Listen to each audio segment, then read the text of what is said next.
It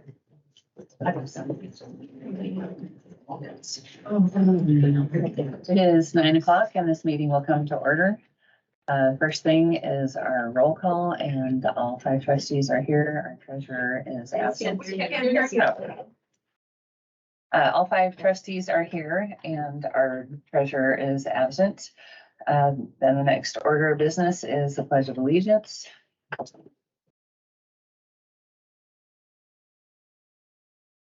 I pledge allegiance to the flag of the United States of America and to the republic for which it stands, one nation, under God, indivisible, with liberty and justice for all.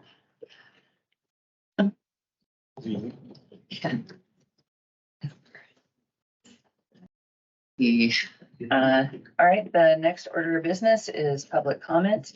Speakers should state name and community and speak for no more than 3 minutes.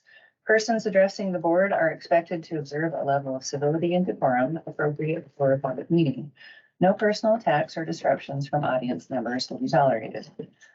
So we are at capacity. If you'd like to make room for others to come in after you speak, you may choose to let the people at the door know that you are leaving. So the first person that we have up is Lori Dombrowski. And do I stand? We have a nice spot right here with the microphone.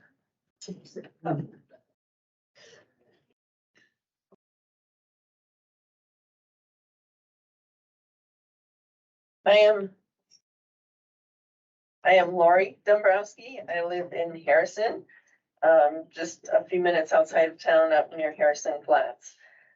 We've been residents for over 20 years and the library has been a central part of our community activities here. Our daughter preferred to read library books rather than school library books back when she was in 3rd grade.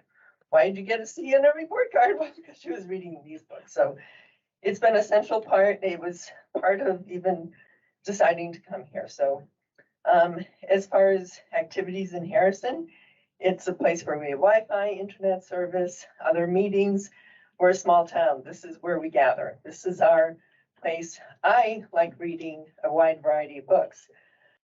Our librarians have gotten books for me from Oregon, California, all around the community network. So I'm grateful that in spite of being a small library, I can get a wide selection of books, and that has been critical for that I enjoy and appreciate. So I see that on the agenda today is materials selection and whether to disaffiliate from American Library Association. That wide variety of books is important to me, and remaining part of a national organization would be an important part of that because I want that availability. I think when you get limited ideas, then you get limited selection. And are we actually getting the science kind of books that would be enjoyed and would open young minds in a small community like this? Same with history books, same with any classics. I've been concerned with what kind of classic books have been on banned library books. So if we disassociate from a national organization, and as we put more restrictions on selection, then we would limit some of that access. And again, we're already a small town. You can see that we have a much smaller selection in this library than you have in Coeur d'Alene or in Post Falls. And for many children here, this is what they have access to. So, you know, at one point there was talk about, I think, having a bookmobile. Well, imagine that small child having only access to this rather than, you know, many parents can't get to Coeur d'Alene and have that access, or even a bookmobile is even gonna have smaller access. So thank you for your time. All right, next we have Rich Dombrowski.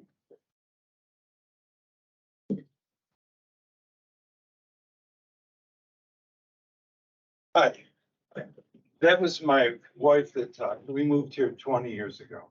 And we've been a part of this community and a part of the fabric of this community.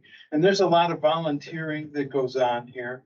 And, you know, this community has been losing population for 100 years.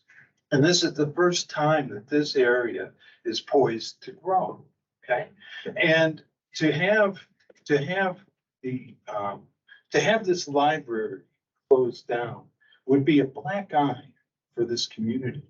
We have people coming from all over the country to this area because it has conservative values, okay? And we appreciate living here because of it. And we have this community has been advertised on Rush Limbaugh's show because of Gaza Ranch. I mean, Coeur d'Alene, the prices in Coeur d'Alene have gone up quite a bit over the last couple of years. Coeur d'Alene houses average $500,000. This area averages over $800,000 per house that's sold. This community is drawing people to this area. We are the fun spot to come and should be someplace that you support. We have a very large tax base here. And I'm particularly sensitive to the businesses and everything. I ran the Chamber of Commerce for 3 years. I've been elected and I've been on the school board, and this community needs to have this library. Please do not give us a black eye because we're trying to be fiscally responsible. I don't know that it is fiscal responsibility if you close this library. I think it's more fiscally reckless because you'd be giving us that black eye. And I kind of wonder what's going on with Kootenai County right now, because my neighbor called 911 the other day, and he was calling up for Kootenai County Sheriff. Well, we pay taxes to Kootenai County Sheriff, but Kootenai County Sheriff called the Coeur d'Alene Indian tribe, and the Coeur d'Alene Indian tribe responded. I don't understand really what's going on with Coeur d'Alene right now. I mean, the other thing I did was I called the building department, and the building department referred me to the Coeur d'Alene Indian tribe. I mean, I really don't know what's happening. Are you closing this down because you have to get permission to keep it open? I'll go outside. Thank and you. let somebody else. Next is Wanda Irish.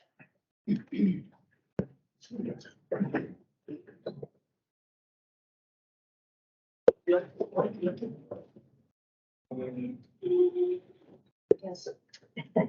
Hi. My name is Wanda Irish, and I am a resident of Harrison, and I am also the mayor of the city of Harrison. And when I heard this, that we're going to have a meeting here, I changed my plans. Why? Because the library is important to me. And the city of Harrison. We rely on this library. I consider it an extension of the city.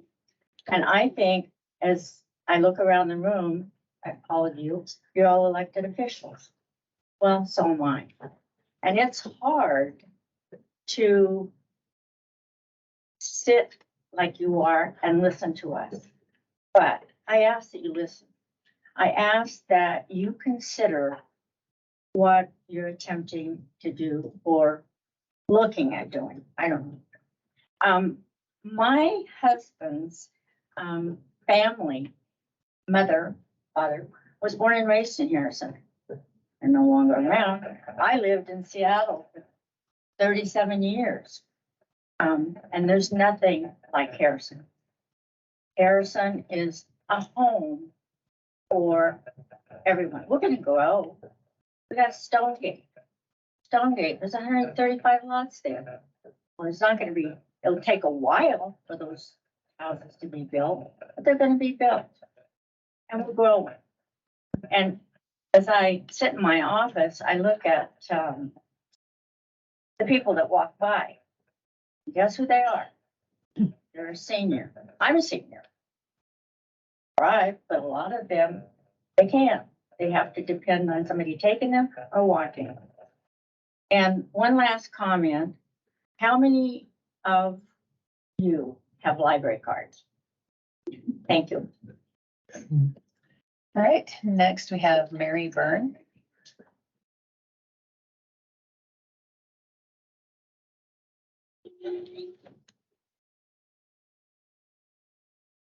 Hi, my name's Mary Byrne. I live in Harrison, Idaho also. Welcome to Harrison and thank you for making the drive to see our wonderful library and our staff. They are wonderful. I'm a retired teacher of 36 years and I've raised 3 children and have 10 grandchildren. Education and intellectual freedom is important to our family. I am far more worried about what my grandkids see on their phones than any book they have ever looked at a library. What a child or teen can read or check out at the library should be a parent's decision. I say if you don't like the book, don't check it out. I have watched every board meeting online, and I do have concerns. The board's job is to develop policy that represents all people regardless of their religious and political views. The director and the librarians must be allowed to make decisions as the professionals and experts they are. I've read the draft from your meeting on material selection. I would like to read what you are proposing to delete from this section. While anyone is free to reject for his or herself materials of which they do not approve, he or she cannot exercise censorship to restrict the freedom of use and access to others. The responsibility for use of library materials by minors rests with their parents or legal guardians. The Community Library Network seeks to provide a balanced collection representing a wide range of viewpoints, including controversial issues that may be objectionable to some individuals.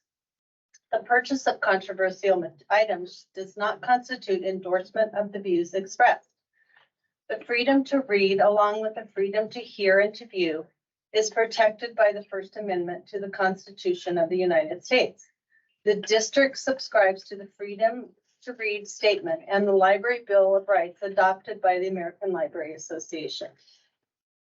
It seems that you are wanting to take away the intellectual freedom that doesn't fit your own personal beliefs systems. It also states that you are wanting to change the responsibility of the selection of library materials away from the director to the board. This would be taking decisions away from the professionals that are educated in this field and micromanaging at its worst. Our library in Harrison is so important to this community. With the new budget, there will be cuts to our programs that will hurt our kids and community in the future. Being remote makes everything this library offers invaluable to all of our town and the outlying areas. As you are considering changes to our library and its services, please be cognizant of all the patrons you represent. Thank you. Next, we have Glendora DeSantis.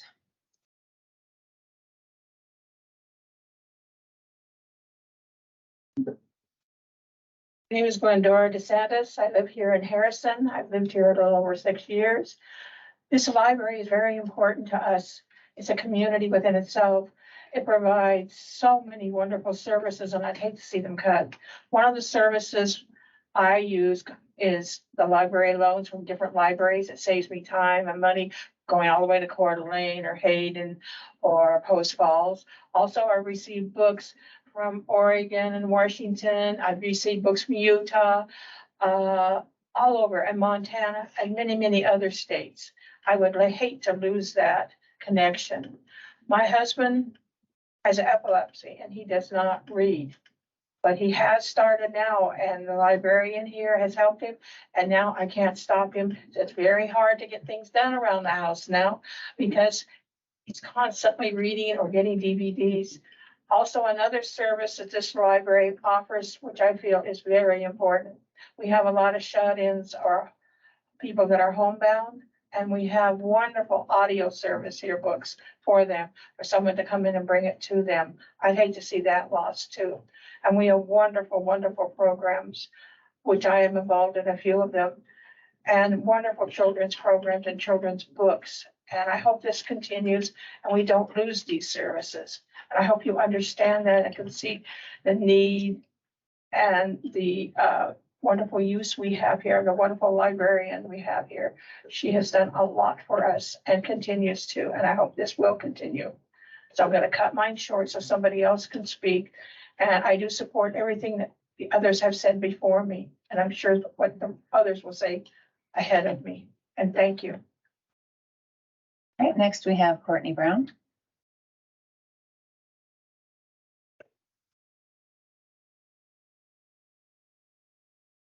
Hi, my name is Courtney Brown and I live up in Harrison Flats. So although I'm not counted in the Harrison city population, I did bring 3 kids as well with me.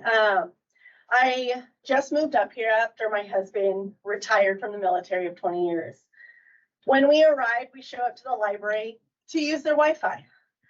And we found all the programs, all the books that they have to offer. Coming from a new person in this community, it was the perfect place to meet people. Like other people have said, this is a place of community. This is a place where you can show up and your friends are here. My kids beg me every day to come to the library. Sorry. We did it all. My kids found friends, they read lots of books, and they were rewarded for it for the programs of the summer reading. They learned about weather and space and decorated cakes and many, many more. We literally did all the programs they were to offer. Now that school has started, I use the library on multiple days. I am a homeschool mom, previous high school teacher, and having the options of all the books helps our kids' education, whether you agree or not of certain books. Again, it should be our choice. We use the computers so that they can research more about the history, typing, anything that is to offer. I designed my science curriculum around the programs the library had to offer, such as the weather.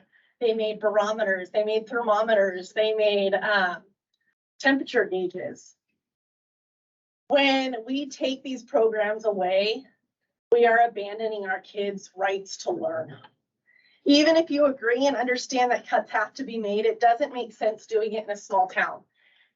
If we didn't have these programs here, we would have to drive to Coeur d'Alene, drive to far places, and libraries were made so that we didn't have to,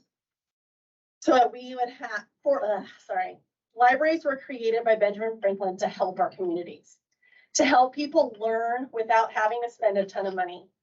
Coeur d'Alene has programs, whether that's in the libraries or not. Here, we rely on the programs. Before this year's cuts, our local schools, K-12 after-school programs, just 10 minutes away, used to be provided books and STEM programs for the kids. Now these kids don't have the availability to these programs. So what, do we just forget about them? Like I have said, the choice of reading materials is vital to libraries. Thank you for your time. Thank you. All right, next we have Josephine Prophet.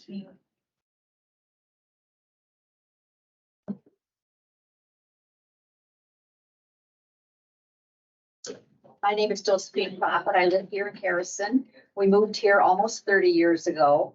At that time, the first person that I had met in town was the librarian. Why did I come to the library? Because I knew it was a community center at that time, and it still is. It's very important.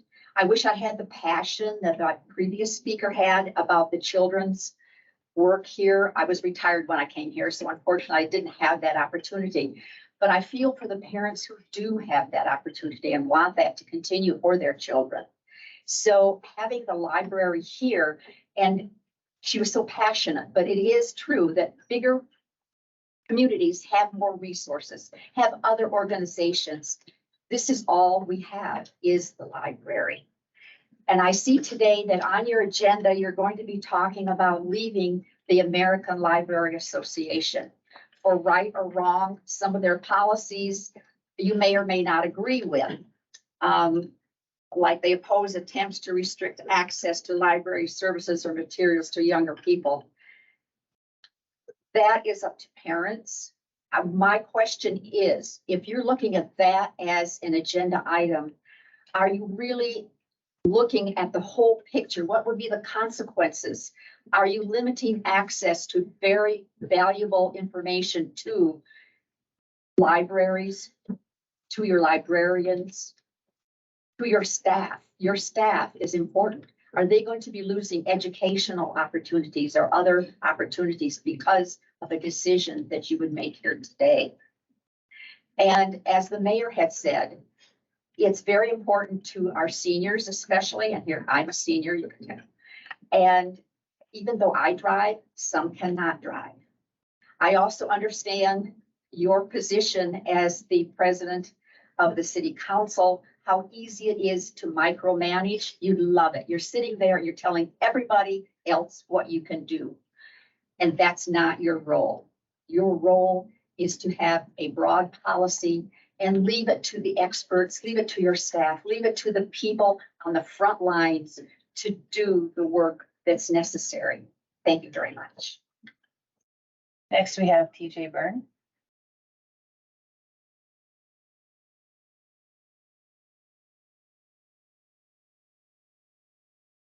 Good morning. My name is TJ Byrne. I'm a Harrison resident. My wife and I have had property here for 20 years. Welcome to Harrison and to our community. As you can tell by the turnout, for all the people that are waiting outside to get in, this is a passionate topic for us in Harrison and with our community. In fact, this library is the center or the hub of our community. I am a father and a grandfather, and all of my grandchildren have been in this library and depend on this library, especially during the summer. Our people in our community of Harrison depend on this library. Our library is a gathering place. It's a gathering place for adults in reading clubs and to access books, the computer, and other materials. It's a critical gathering place for children participating in all kinds of programs, both public school as well as homeschool children. Kids really use this library, and children are able to learn and to have social interaction with other children of their same age. It is a safe place. When you step through the door to our library, you are welcomed without judgment or agenda. The staff is incredible, kind, generous, and helpful, and we are very proud of the work that they do, and you should be as well. It is a place of discovery. Adult or child, at our library, you are given the opportunity to discover and learn. For many, such as myself, finding a spark that led me to a career in the medical field as a physician assistant. This library is the lifeblood of our community, and it is a critical resource for our children, who are the next generation who will be the leaders in our community. This library provides them with unique programs that provide an introduction to the sciences, to nature, to activities of daily living, such as cooking, which has inspired my 9-year-old granddaughter to want to become a baker. And most importantly, it's a source of fun for them to come in and to interact with others and to have access to games. Many of these amazing programs will be sacrificed if budget cuts are recognized. Our community needs our library and the programs and access it provides to all, regardless of their age, race, gender, or sexual orientation. I appreciate your time and for being here. Thank you. Next, we have Kathy, and I'm not sure if it's Reese. Reese. Okay. Yeah. Well, welcome to Harrison. And I'm not going to repeat what everybody said. They said it's so great. I am going to look at this a little different way. As far as business, I have a business degree and ran a business for 30 years. Instead of cutting, why don't we come up with another way to raise money for the library and to expand the library and to introduce the library to people that think libraries are old and dusty. I homeschooled my granddaughter. She is now third grade, 8 years old. She reads at a sixth grade level. Those books back there. It's what helped her do that. She couldn't read a word when she came in here before kindergarten. Now she's sixth grade level. This library is important to these kids and teenagers. Let's not cut the teenage program. Okay? There's teenagers here in Harrison who have nothing to do. So they come into the library, they have little programs for them. I see them. A lot of times in the summertime, they're out at the table doing things. Would we rather have them at the library or causing trouble? I mean, that's simple. My boys were raised in the country, away from a city. Oh, by the way, my name is Kathy Reese. I live on Harrison Flats. Sorry. My boys were raised in the country, and they, thank goodness, were near a town, but they had their ways of, getting into trouble and thinking pranks were funny and things like that. Well, let's keep these kids, these teenagers, in a library organized thing. Let's not cut them off. I would think the library, instead of starting to cut everything and make it down to nothing, let's grow it. Let's have things down in the park that support this library. Let's have things that actually bring more life to this library than what there is, which I'm not sure is possible because there's so many things going on here. People are in here all the time. I mean, I'm willing to come up with a whole bunch of ideas to help raise money for this library. Let's do it. Let's not back down. Let's go up. Let's not censor what people are going to have. I'm a guardian of my granddaughter. I have her mom and dad. The three of us watch what comes into the house. We don't need to be censored. We don't need to have someone standing over us. It's almost like you're going so right that you're actually shaking the hands of the leftist. Okay? That worries me. Let's not start censoring us. Let's expand this library. Let's do programs and head forward and not think about collapsing this library. Let's blossom instead of collapse. Thank you. Next, we have Will Butter.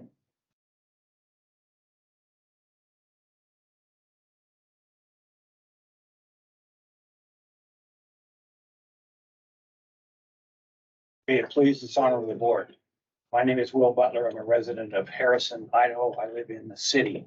I was introduced to a library at a young age by my mother, who was a teacher in a one-room schoolhouse in the plains of Montana. From a young age, I've always had very much a liking for libraries. I've always been comfortable in libraries. Even as I became an adult, the library was always a welcoming spot where I could come and be myself. This library, when I come into this library, the children are happy. They have a smile on their face. The parents are smiling because their children are smiling. The staff is smiling because the parents are smiling and the children are smiling. This has become a meeting place in Harrison. I would rather meet a person in the library than one in the bar. This is becoming on competition with the bars in Harrison. The library has. The kids come in here for fantasies. They enjoy that. The parents come in for help. I come in for help on my iPhone, and they help me set up apps on my phone. We all spend time in the library. We all come in here seeking, not always finding. We come in seeking truth, justice in the American way. And the American way is freedom of speech. And freedom of speech includes freedom of thought, freedom to read.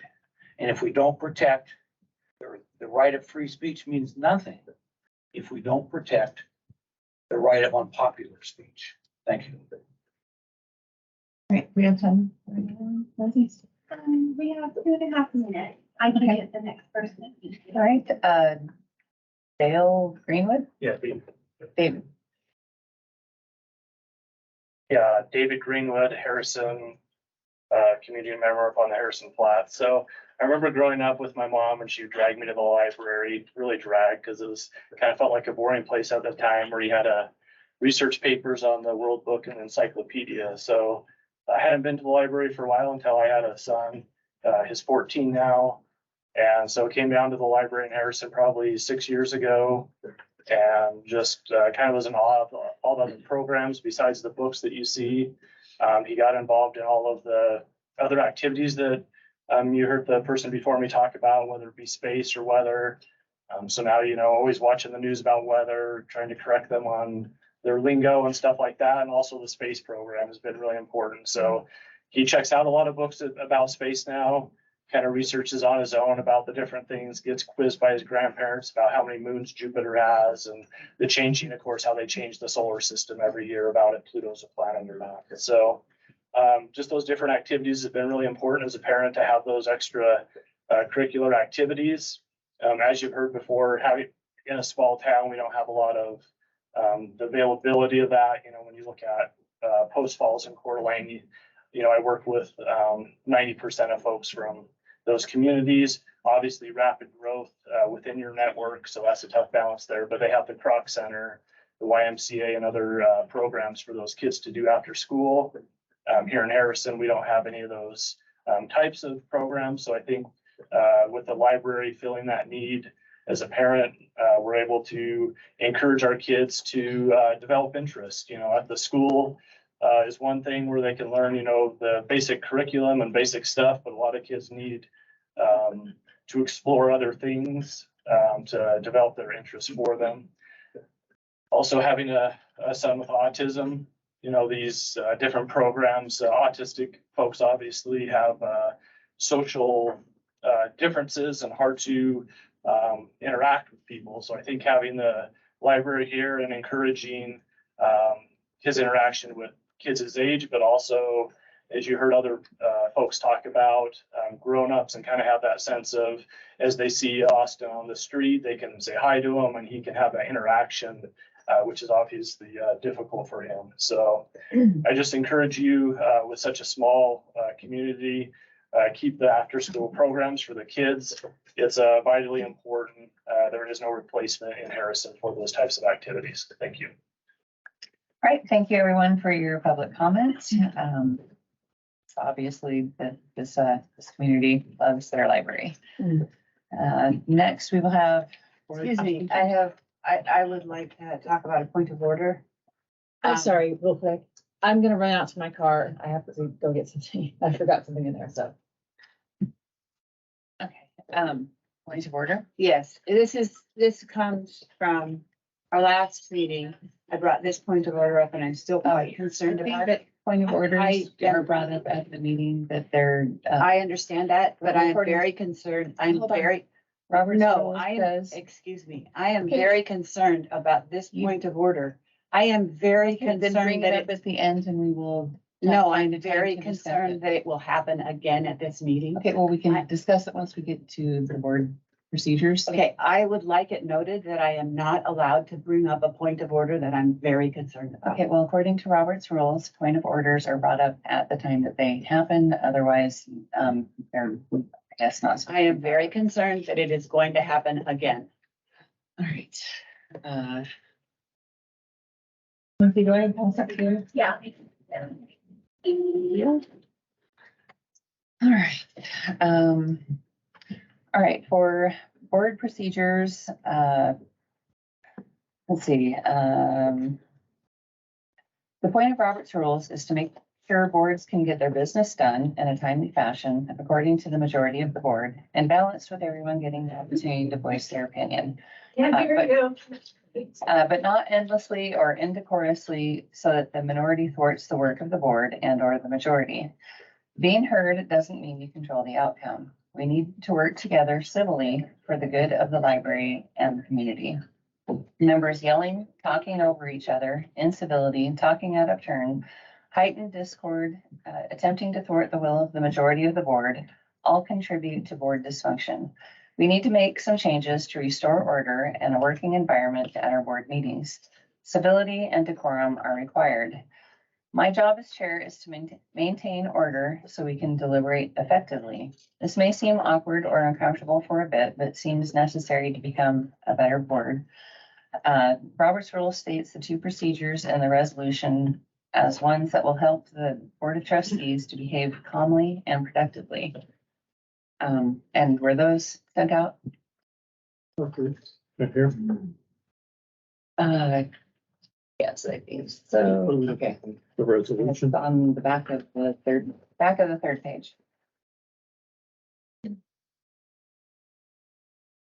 So the resolution says CLN bylaws stipulate we use Robert's rules for small boards, Article 3, Section 6. This generally serves our board well. However, to encourage decorum and civility at this time, we will initiate some caveats to the Robert's Rules of Order newly revised small board rules. The first bullet point is from Robert's Rules of Order newly revised. If anyone didn't know what RONR means. 330.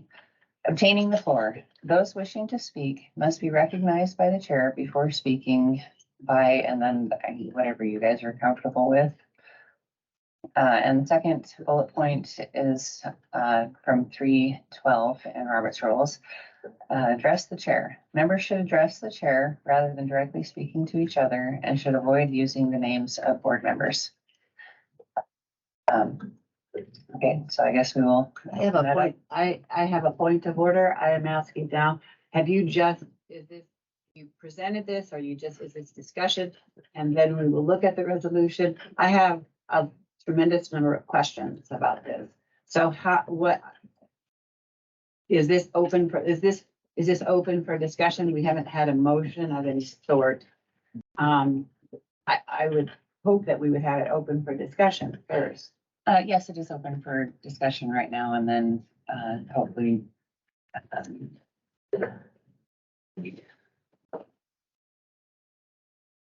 Put down as an action item. Yes, it was. So I'm hoping to vote on that, although I looked it up in 2022 and we had four discussions on board procedures and Robert's rules, and 3 of them took 10 minutes and one of them was allotted 5 minutes. So I was hoping that. Sorry, I was hoping that 15 minutes would be more than sufficient. And I don't think when we did that before that it even was a resolution. It was just something that we did by consensus. Yes. Okay, so I'm a little confused. Hear you, only our talkers, but we cannot hear you. Sorry, and they're no further away really than. Okay, please, could we not have any more disruptions from the audience? If you can't hear us, I don't know, maybe get the attention. Could we turn these up? All right, so I'm sorry, Vanessa, I'm trying to say something. So, we are already using Robert's rules. Right. So these are from Robert's rules. Yes. So how is that, what is this whole thing for if we're already using them? Or are you just trying to highlight these certain things and like to say we should be following this, even though we already we're supposed to be anyway? And I'm confused with the caveat word. I mean, I know what it means, but so I just don't understand if we're already using Robert's rules, what's this resolution? What's the meaning of the resolution? Okay, normally with small boards, you don't use these two. But they are part of Robert's rules. I thought it would help us to be more calm, and because that's what it says in Robert's rules. Madam Chair. I'm sorry, who was first? Okay, Deb. I think this is a good idea. There's been too many times when one or the other of us is talking and we do interrupt. I know I interrupt and I'm guilty of it. But I think it would be much better. I see and other that they're not using small version, but I think it would be much better if you were able to recognize the speaker, and while we have the time to speak, we get to speak. And then when someone else is recognized, instead of each of us trying to just compete with each other. I think it's a very good idea. Okay, Katie? Madam Chair, what I am quite concerned about is Robert's Rules of Order also talks about making sure that everyone has had a chance to speak once before another person speaks twice. And sometimes that can be, I know from having sat in that position, that can be very difficult. I think that would help.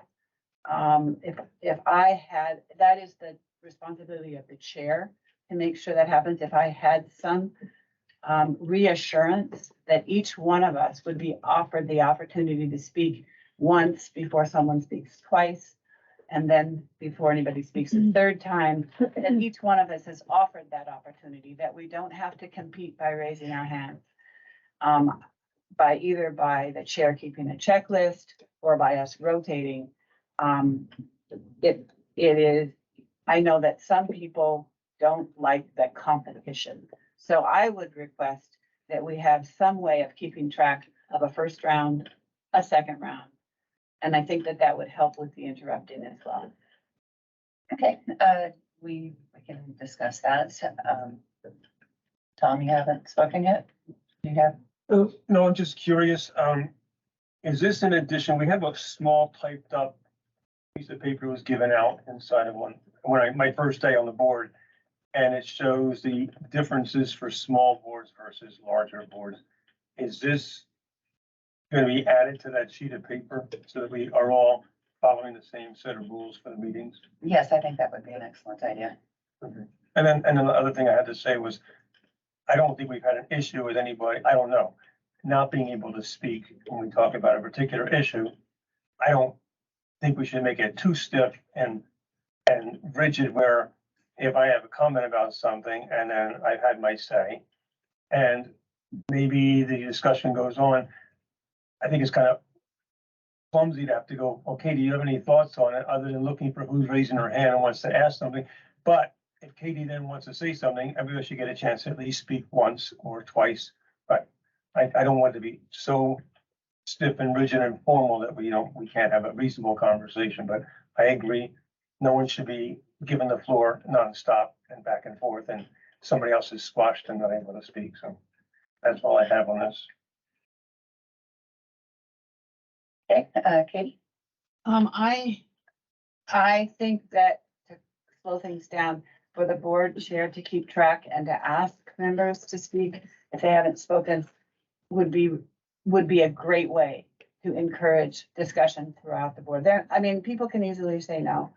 The other thing is that we have not included the director in this round of speaking, and I think it's very important that happens.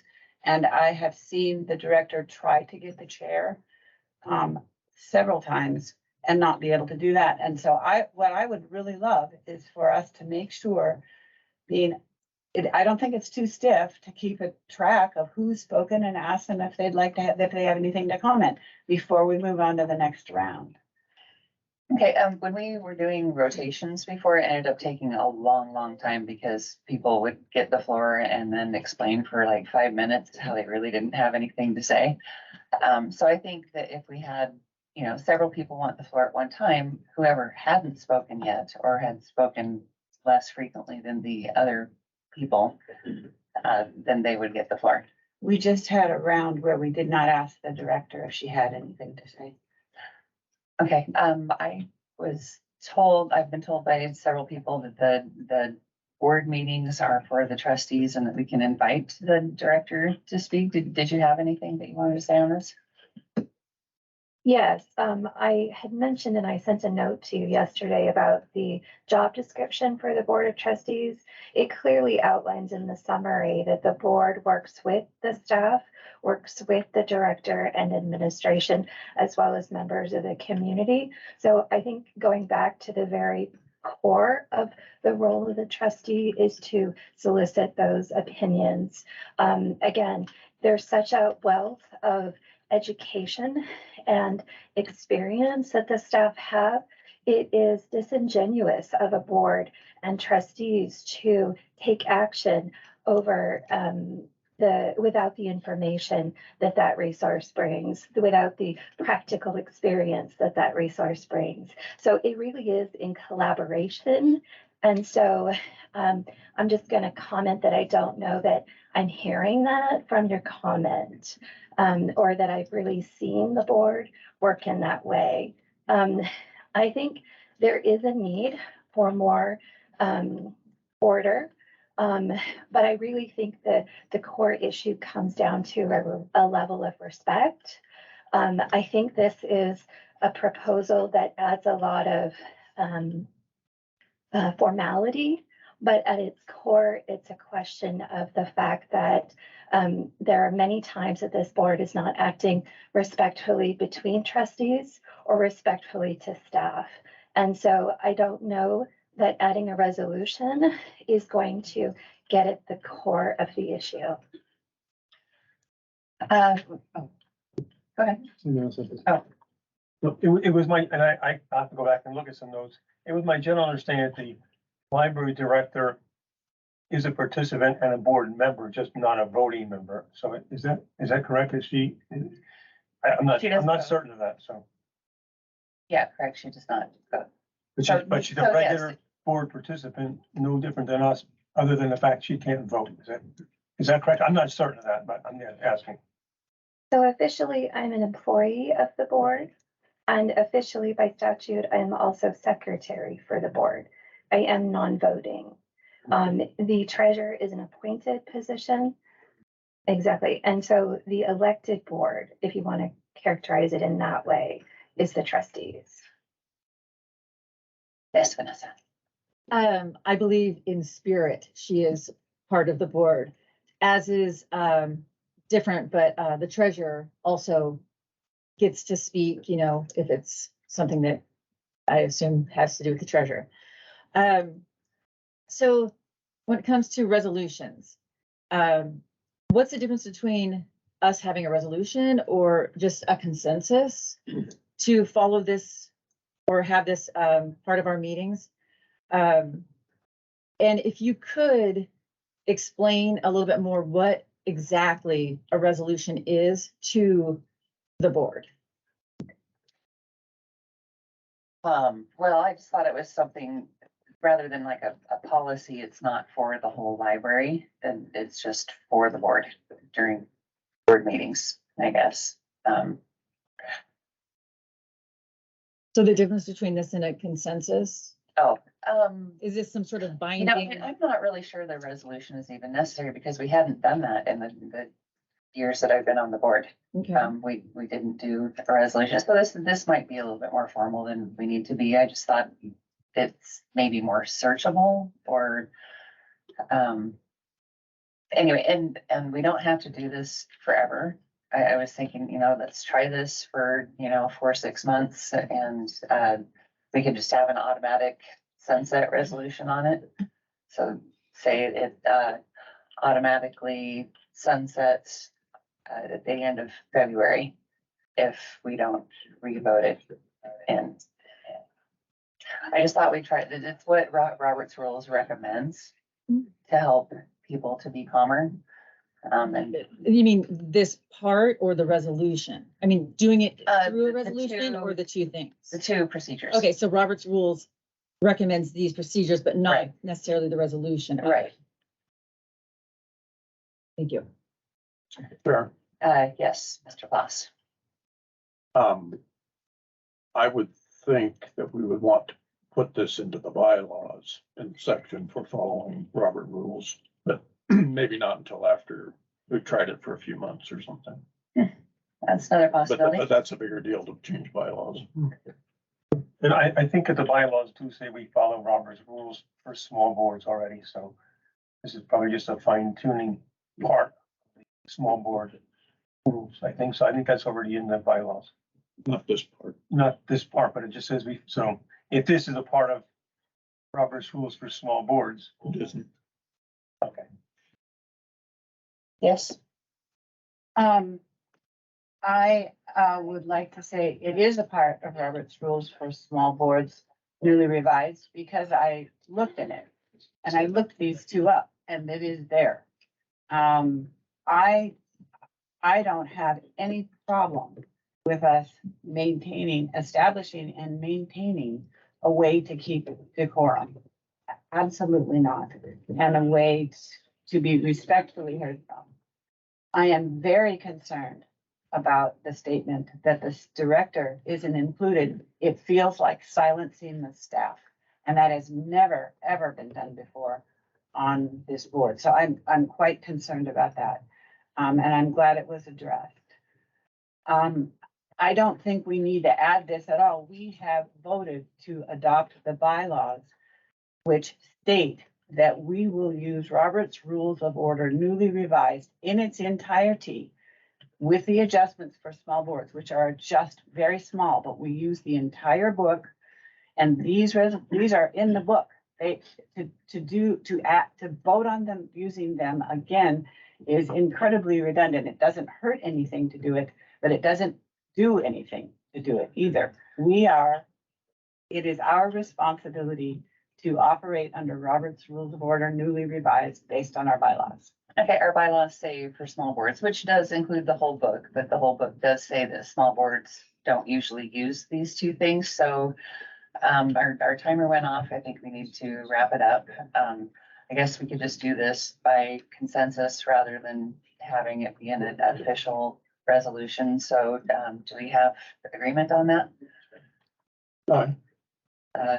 Sure. Yeah. Yeah, okay. Well, then it sounds like it's unanimous. And we can revisit this at the end of February.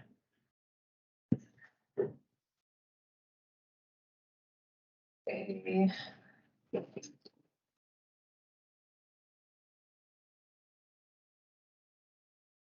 All right, and next we will have discussion of CLN's insurance policy.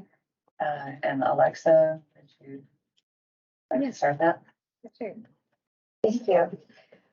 So we received notice from ICRIMP, our insurance carrier for, I believe, decades, long time, that they were willing to offer us a substantially different policy than what we've had in the past. And most notably was the removal in its entirety of the employment practices liability insurance coverage. And then several other items were outlined as well, which I would consider significant, with values going from 3 million to 500,000, 2 million to 500,000, 5 million to 2 million. So significant in areas of auto liability, general liability, law enforcement liability, errors and omission, employee benefits, and sexual abuse liability.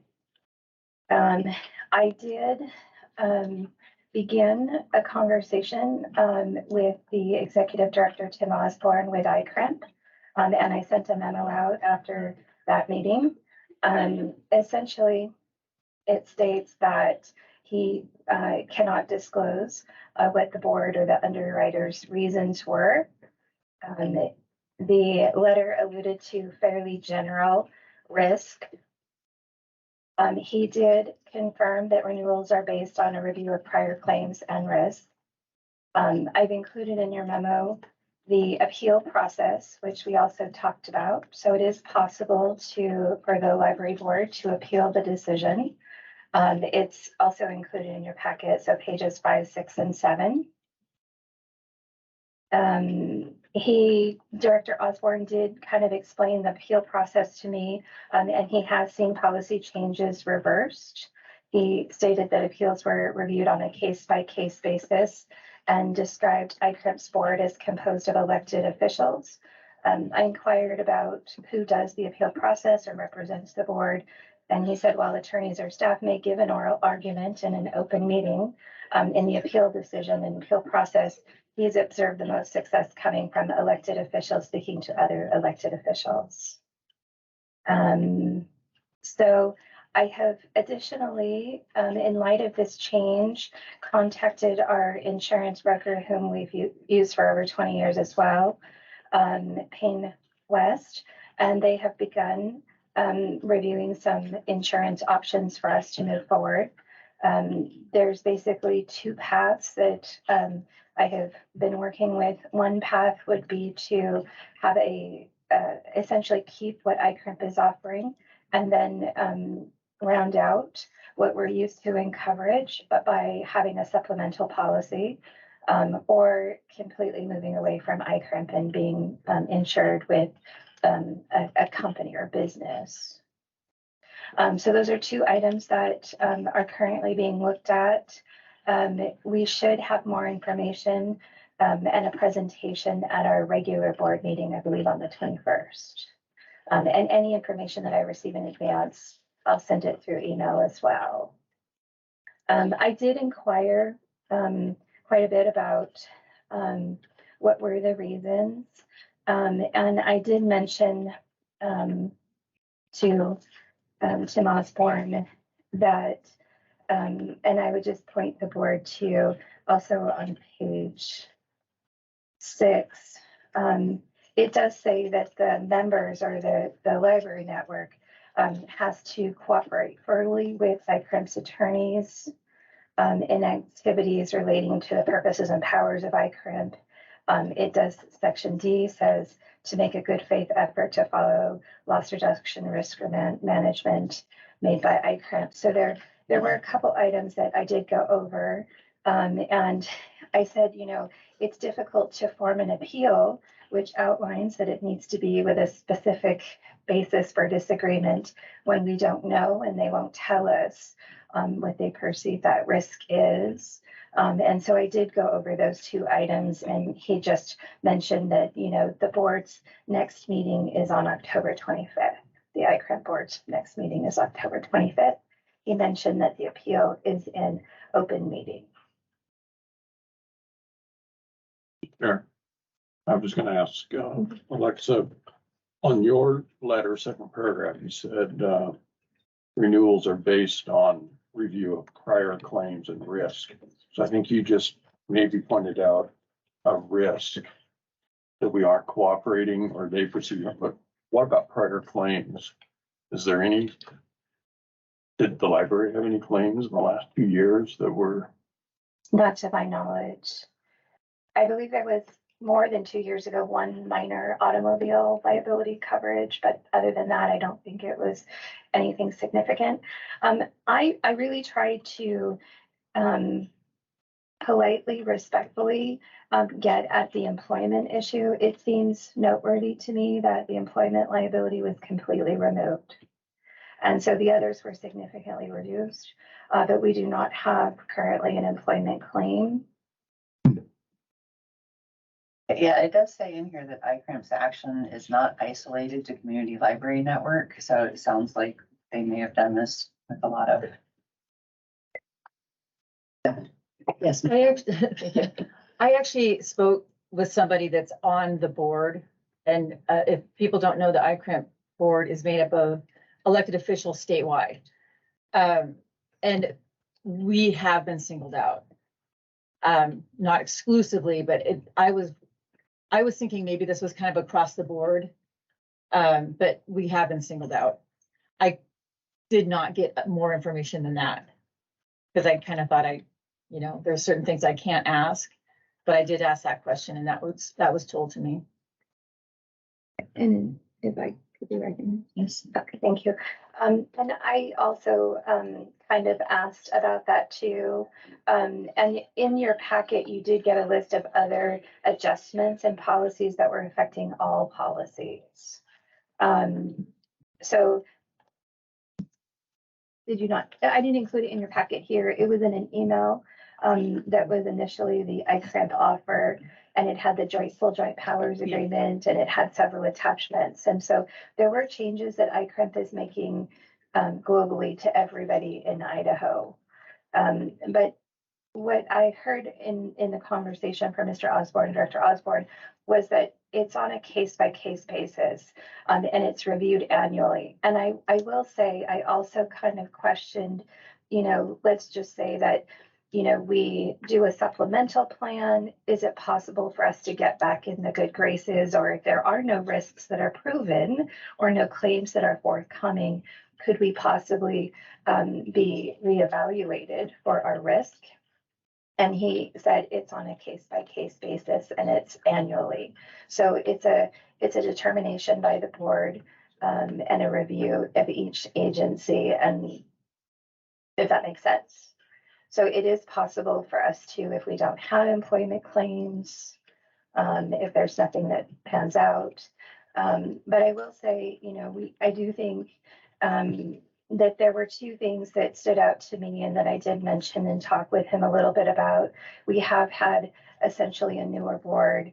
And I will say right now I'm completing all of the paperwork for business or non-ICRIMP related types of insurance coverage. They are an incredibly detailed, everything.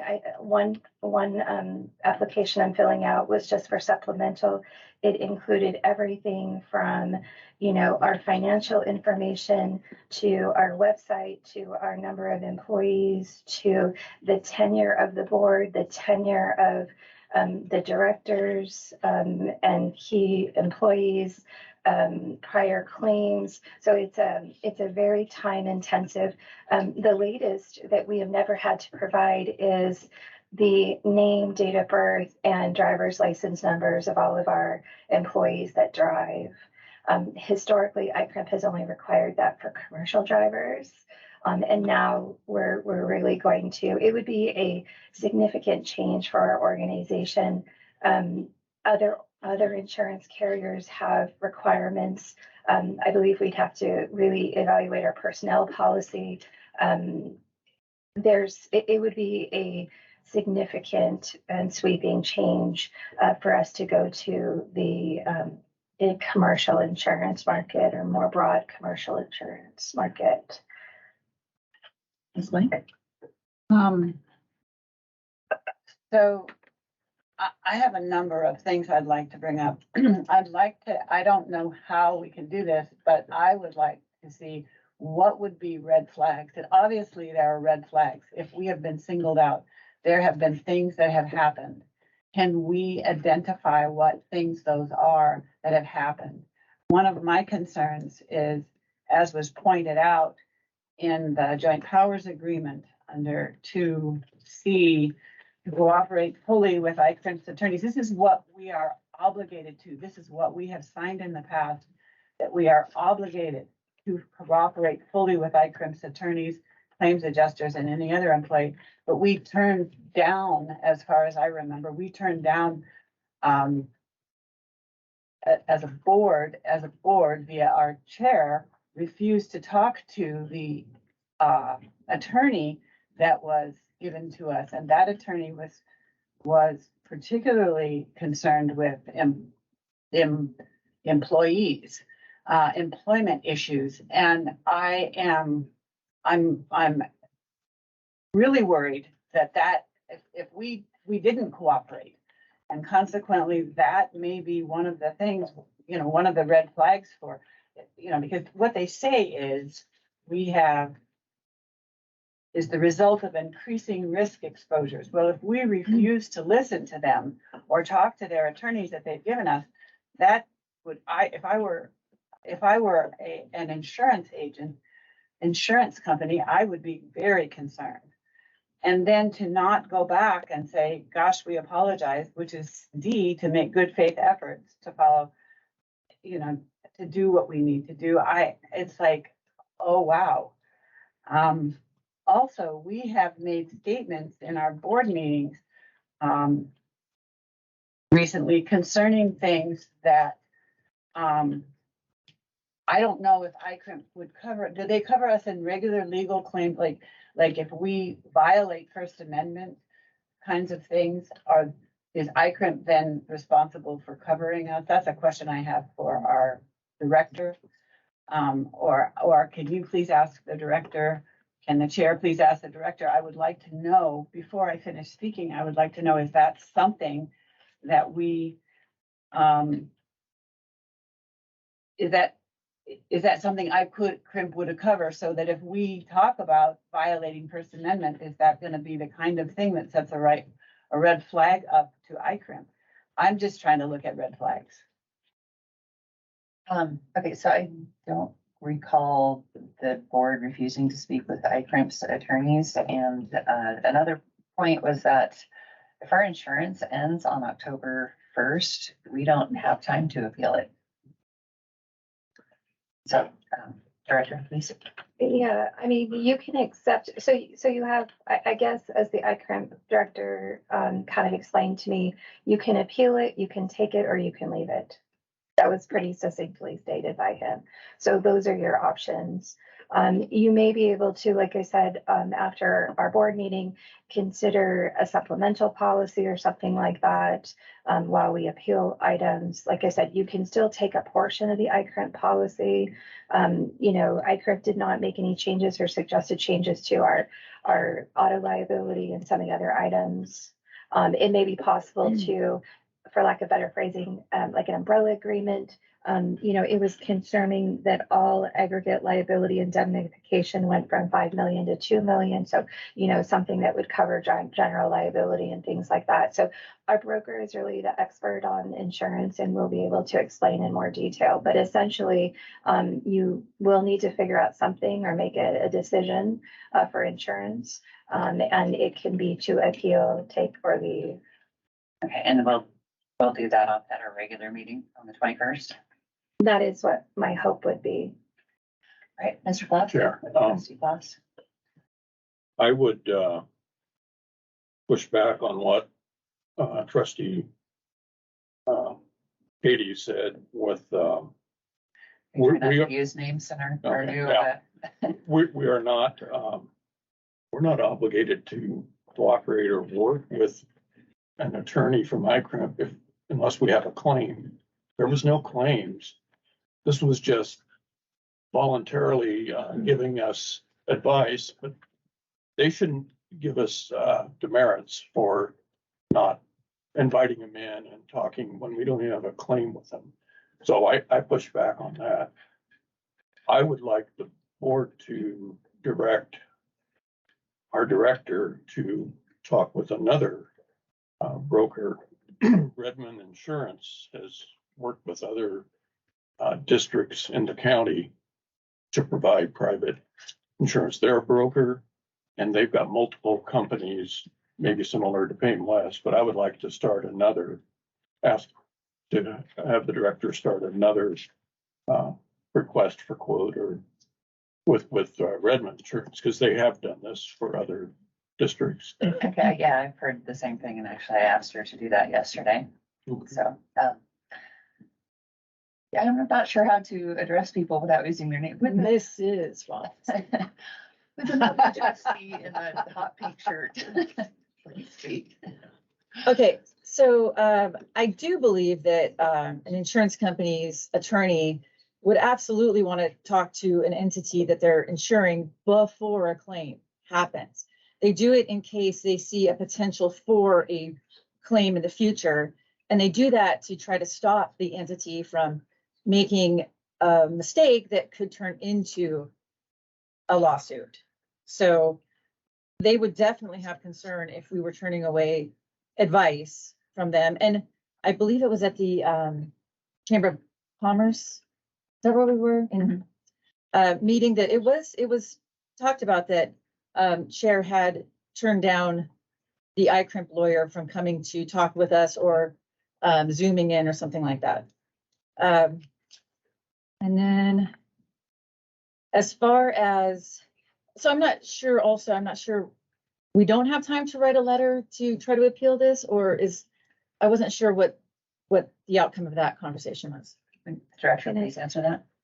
So I don't have exact numbers right now, but I think we could easily say that we're looking at 2 to 3 times the cost of insurance from what we have budgeted in next year's budget.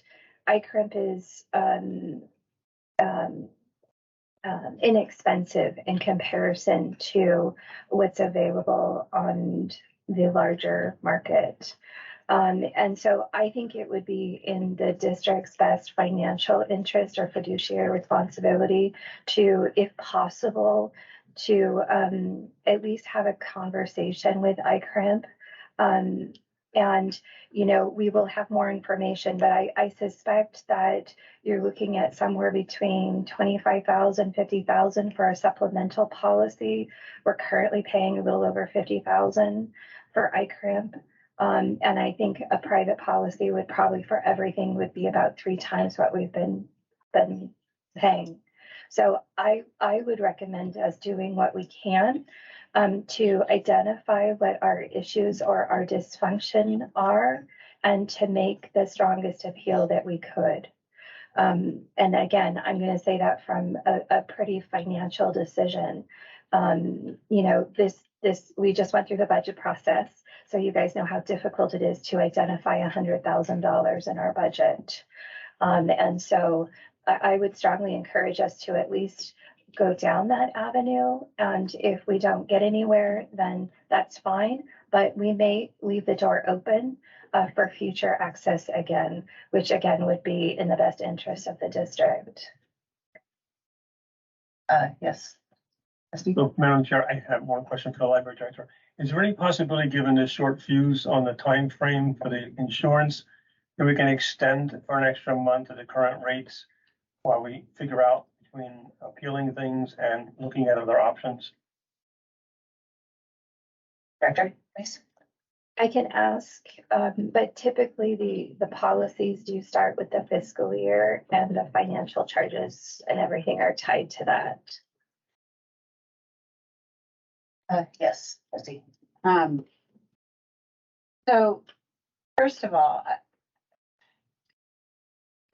so I have some figures concerning NIC's policy, which they also lost their ICRIMP policy. They were paying about $300,000 a year. They are now paying 1.4 million because they lost their ICRIMP policy. So I think that it could be that the quotes may be low as far as if they look at activity, you know, the things that have caused ICRIMP to be concerned about us. Other companies haven't had an opportunity to look at those things as well. And so they may, you know, those quotes may be for a very standard type of behavior, but we may be doing something that is causing problems. So I think we have to look at those as low quotes. I don't have a problem looking for another broker, but I don't understand why. That would be because it sounds like it's very complicated to do it with this one. We're going to do that again. My other concern is Bruce Castleton was the attorney. First of all, it says here, I don't know why we signed a joint powers agreement, joint powers subscriber agreement with ICRIMP that says that we will, as a member, cooperate fully with ICRIMP's attorneys, claims adjusters, and any other employee or officer of ICRIMP in activities relating to the purposes and powers of ICRIMP. We did not do that, and not taking responsibility for disinviting Mr. Castleton, I think is absolutely the path for going to a $1.4 million policy. Of course, it wouldn't be as much for us, but unless we can look clearly, it is not fun to look at the places where we have maybe caused ourselves this problem, but it looks like that is the only way that if we don't identify what we have done wrong and apologize to ICRIMP, basically that's what it is. If we will not do that, we will be paying a lot more money. We will be expecting taxpayers to foot a bill because we would not look at what we might have done to cause this problem. Okay, so our time is up for this portion, so I'd like to wrap it up and we'll give like another minute. So maybe by consensus, we can ask the director to start the appeals process. And we can also ask the director to look into if there's a possibility of extending our insurance by 1 month until we get this all figured out. And then hopefully we can get done with some of the other items on the agenda more efficiently than the time allotted, and maybe we can come back to this and discuss it. Okay. We are going to be talking at length at the next meeting, the regular meeting, about insurance and our options. I was just going to add just a little bit of clarification on how we use ICRIMP. And I think making the distinction is that they are an insurance provider, but we also consider them our risk manager. And so I'm not sure everybody has a full understanding of what that means. So for example, every time we redraft a personnel policy, or we redraft a policy, or we redraft a job description, those are all items that we send to ICRIMP and have them again review on our behalf. And so they are involved because of their knowledge base, but then also their vested interest in us moving forward. And I would also maybe just mention that when I'm filling out insurance forms, I am having to identify items that have not been litigated, but may be litigated, and because they won't be covered under our new policy if that's the direction that the board goes. And so I am including in that our recent changes in board policies and the policies that we're currently discussing, as again, those haven't been through our legal review or other items, but that's typically what we would also do with our risk managers, send them those drafts. So if that makes sense. And we can talk more about that, about what risk management is versus what just insurance is. Madam Chair, before, I would like to get really clear what we've asked the director to do. Yes, I was just going to say, okay, so do we have consensus on asking the director to start an appeal? And Yes. yes, Yeah. and Okay, so we do have consensus on that, and also asking the director to see if it's possible to extend our ICRIP insurance by 1 month. We have consensus on that? yes, Yes, okay, all right, looks like we have. Was it also consensus to on get both of another those. vote? Oh, I'm sorry. and Sorry, Kate. No, Red I think you were going there. Yes, I already asked her to do that, but it probably would be better to ask by consensus. So do we have consensus on asking for other votes? Yeah. Director? So I would just mention that I was not familiar with that company. And so I just wasn't sure if there was any specific reason why we would have two brokers essentially looking at the same items or issues. And the one that that I approached was the one that we have historically done business with for over 20 years. I would also mention that just when I Googled that company, it had a lot of biblical quotes and the prayer stuff and other items. And so I'm just wondering if there was any other information that you wanted to add, or any kind of declaration of ethics that you wanted to make about how you're aware of them, or if you currently do business with them or anything like that. I know Mr. Boyles isn't here, but so I'm just saying, like, I went to who we've used historically. And so before any action's taken, I just wanted to mention that. Okay, well, different brokers sometimes work with different companies, so I just thought that it would be good that the more offers that we have, that, hopefully, one will come in less than the others. And I had heard that particular insurance company had offered insurance, an alternative to ICRIMP, to other boards. lower price. Pardon? Go ahead. And they were a lower price than other brokers. Oh, okay, I mean, yeah, and sometimes a lower price. Is there any conflict of interest on this board with using them? No, I use them for auto insurance, but I don't think that has anything to do with the library. Are they global enough? That's a concern to me. Yeah, I did not see on their website details about what companies. Like I said, I know with Payne West, they were looking. I've already filled out applications for, I think it was called Philadelphia, and then a couple others. So I just want to make sure that we're asking for the same levels of coverage.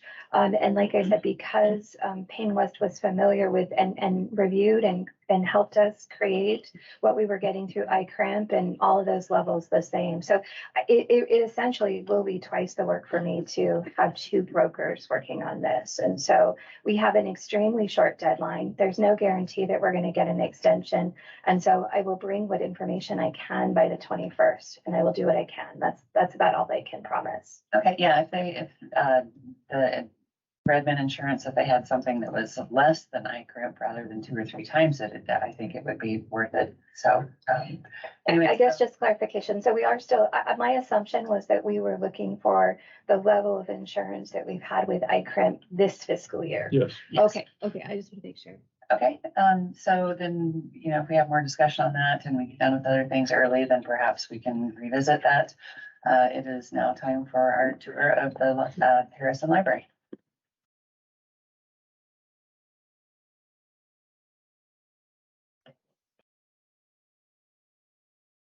All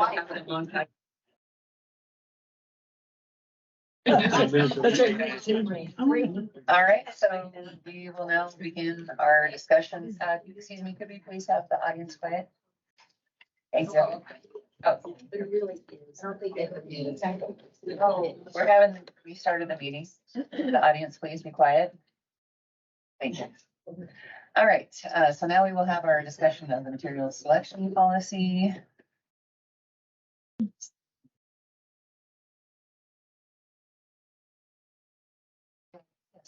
I would like to start the discussion.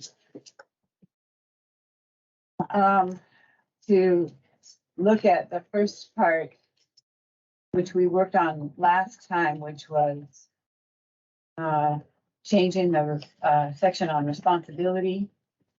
I would like to say that it shows a good progression, that the changes that were made in that section show a good progression. And I just wanted to make that comment, and I appreciate the people who worked on that. Okay, I was reading the Idaho Commission for Libraries trustee manual the other day and came across a sentence that I really liked. So I would actually like, so under responsibility, where it says the responsibility for the selection of library materials rests with the library director, I would like to use the sentence from the ICFL trustee manual, and it says, and I'll just read it fast and then I'll read it slow. Okay. The library director implements policies set by the board. So the library director implements policies set by the board. Where were we, if you don't mind? Oh, okay, so under responsibility, Okay, the good. second sentence, so I would like to delete that second sentence and replace it with the sentence that I just read from the ICFL trustee manual.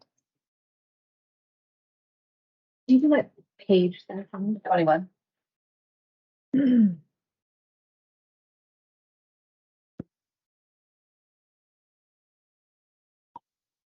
So we have discussion on that. Yes, trustee? I feel like it's basically the same, so why do you want that changed? Because it's actually from the, where did you say it was from? From the Idaho Commission for Libraries trustee manual, page 21. I like that it's from the ICFL trustee manual, because it's like, okay, we already know that's correct because they've already done all the research and ran it by their legal teams. Chair. Yes, gentlemen. I think that's a better sentence too, because the first sentence talks about trustees set the policy. And then we continue what happens with the policy that's been set. The library director implements them. This previous sentence kind of jumps into library materials. I think it makes more sense to say what you got there just implements the policies that we just said in the first sentence. The gentleman to my right, please speak. Madam Chair, could you repeat the sentence? I'm not gonna write it down, but what was the one you added as a second sentence? The library director implements policies set by the board.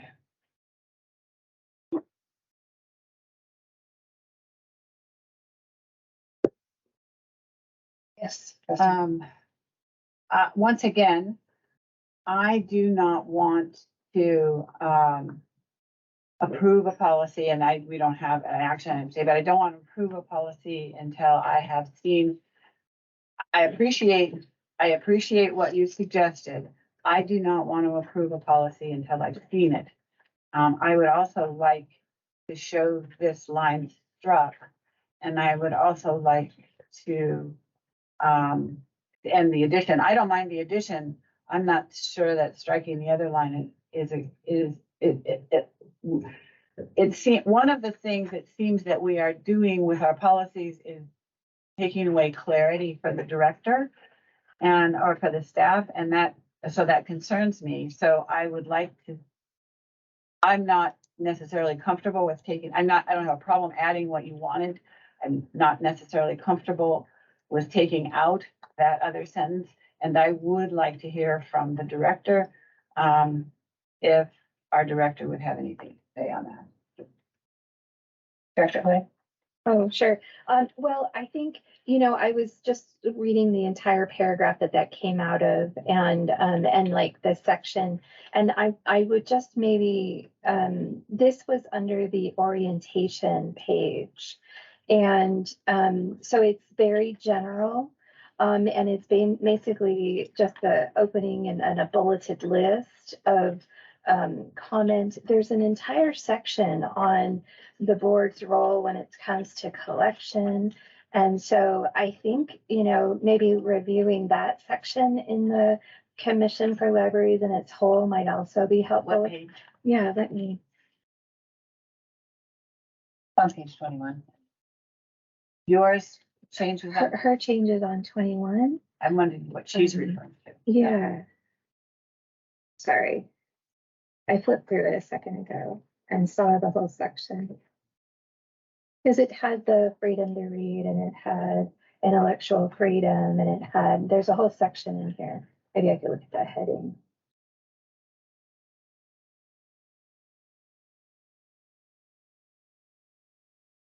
Okay, well, while she's looking that up, I'd like to respond that we aren't approving this today. We're just sending it to the attorney if we get through it. And in the whole time that I've been on the board, we did have a draft that we would get in our packets so we could see the whole thing visually at first, but we never required people that everything had to be written and seen first. I mean, if it's just a small modification, this is one sentence. We have not ever done that in the past, so it just seems like you're asking for extra. Chair. Oh, gentlemen, please. There's nothing in any of the Idaho statutes or our bylaws or anything I've seen saying we have to present the whole thing in writing the next month's meeting. Why can't we get a computer screen up here, a big screen where, I don't know, each of the libraries we go to, and just edit it as we go? Why do we have to? We'd never get anything done if every time we have to wait another month so that trustees can see it in writing. I think it's totally acceptable. There's no statute saying that we have to do it that way. Let's just get a way to put it on a screen so we can all see it. That would be nice. We do have like 30 policies, and it seems like most of them that I've looked at recently say that they should be revised every 3 years. But at the rate we're going through it, this is our 4th month working on this policy. It would take us 10 years to get through a policy or get back to a policy once we've revised it. So we should be more efficient. We do. If we send this to the attorney today, it will go out in the packet, and you will have a chance to see the entire thing in its entirety, and we will still have debate on it at the next meeting. Yes, Lee, maybe. So we have gotten policy changes done in the past. So to say that you couldn't get things done is not true. Putting it on a screen and having us just edit it, there's no difference between just us doing it right here on our own paper. It's some people, I know that the chair was a big one that liked to take all changes home and be able to sit with them. And we talked about this before. Some trustees may be able to just look at a screen and be fine with that, but others aren't. So I think that's important. Let's see what else. Let's see. Oh, the sentence that you're asking to substitute, I don't see a big problem with that, especially because this policy is materials selection policy, because that's what I'd be concerned about, that the sentence you want to strike, it says, you know, the selection of materials, but the whole policy is called that. So I wouldn't have a big problem if you wanted to substitute that in for our next draft. Okay, the honorable gentleman to my right. I'll be the vice chair, thank you. With you. I have two general concerns, not specific with this policy, but, well, I do. With this policy here, I think that this could go on for months and months and months if we don't put this on a screen at some point when we keep working it. This document, every time we change one sentence, if we have to change a sentence, change a dot, change a comma, and then bring it back to the next meeting, which might be a month later, and then we look at it, and we go, okay, now we want to make another change. This could drag on for quite a while, and I'm beyond what would be reasonable, in my opinion. So that was one thing. And number two, I think this particular policy is the one which is going to garner the most, and already has, the most attention from not only the board here, but the community as a whole. It's emotional, it's factual, it's morality issues, we'll call it, or to do with obscenity, so forth. It was a platform on which, I don't know exclusively, but I know Vanessa ran on that one 2 years ago. Rochelle did. I just did less than a few months ago, and so did Tim.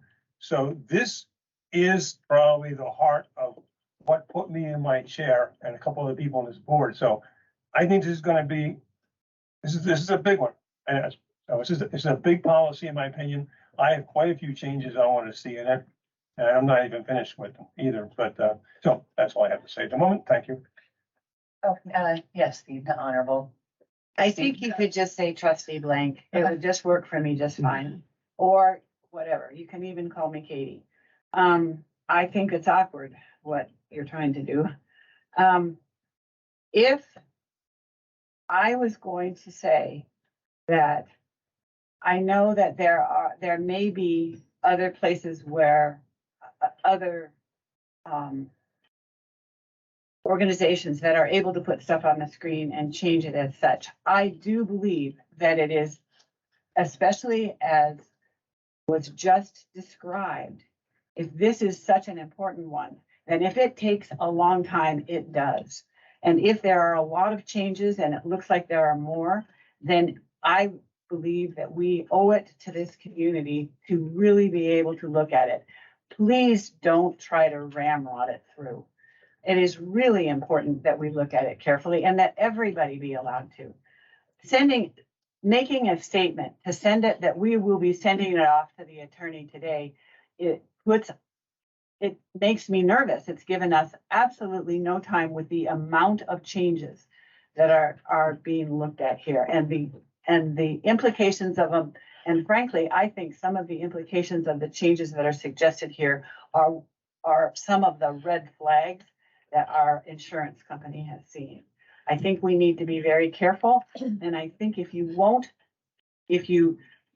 say, well, it's just a sentence and we don't have to, that I think that you are not being transparent to the public. You are not allowing the public to make any comments on changes that you've made. And I don't know, I think it's very wrong to not want to make it as transparent and carefully done as possible. Well, we need to balance being transparent. Everyone's getting to speak on it, and the public would be able to speak at our next regular meeting. And we need to balance all of that with being efficient and not taking 10 years to get back to. I have a something. point So, of hold order. on, I have I'm a still point of speaking. Sorry. Oh, a point of order. Okay, go ahead. I'm willing to wait. I didn't mean to interrupt. I apologize. Okay, so I was wondering if we had consensus on this, deleting the one sentence and replacing with the library director implements policies set by the board. We do not have consensus because I am voting no to that. I'm fine with it. Okay, And, okay, so it's 4 out of 5, which is a majority consensus. I would like to see it as a deletion in writing. Though, when we come to it, I would like to have that sentence remain, but shown as a deletion, a line through it. Just like all the others. Yes. That's fine. Okay. Just one more comment. When I mentioned using a screen, I didn't mean we would look at a screen, change sentences, and then go ahead. I'm not saying even today, and then say, yes, we vote on it, and it's done. I meant use the screen so we have a working document. Not so we don't have different scribbled versions everywhere on the table. And then we kind of agree, okay, that's we agree. Then go ahead and print that thing out, send it to the board again with our next package and say, okay, this is what we talked about last time. It's all incorporated in there because we did it together as a group. I personally don't want to do it on a screen and then vote on it. I don't think that quickly. I like to mull over things for a while and stare at it and make sure that this sentence we took out here or added doesn't conflict with something else on page 3. So that's just my own style. Okay, yeah, we'll have the full version at our next regular meeting. Yes, trustee? So I think we all can agree that government is supposed to move slowly, and it's for a very, very, very good reason. So things don't get ramrodded and the pendulum doesn't keep just swinging back and forth. That's why government moves slow. I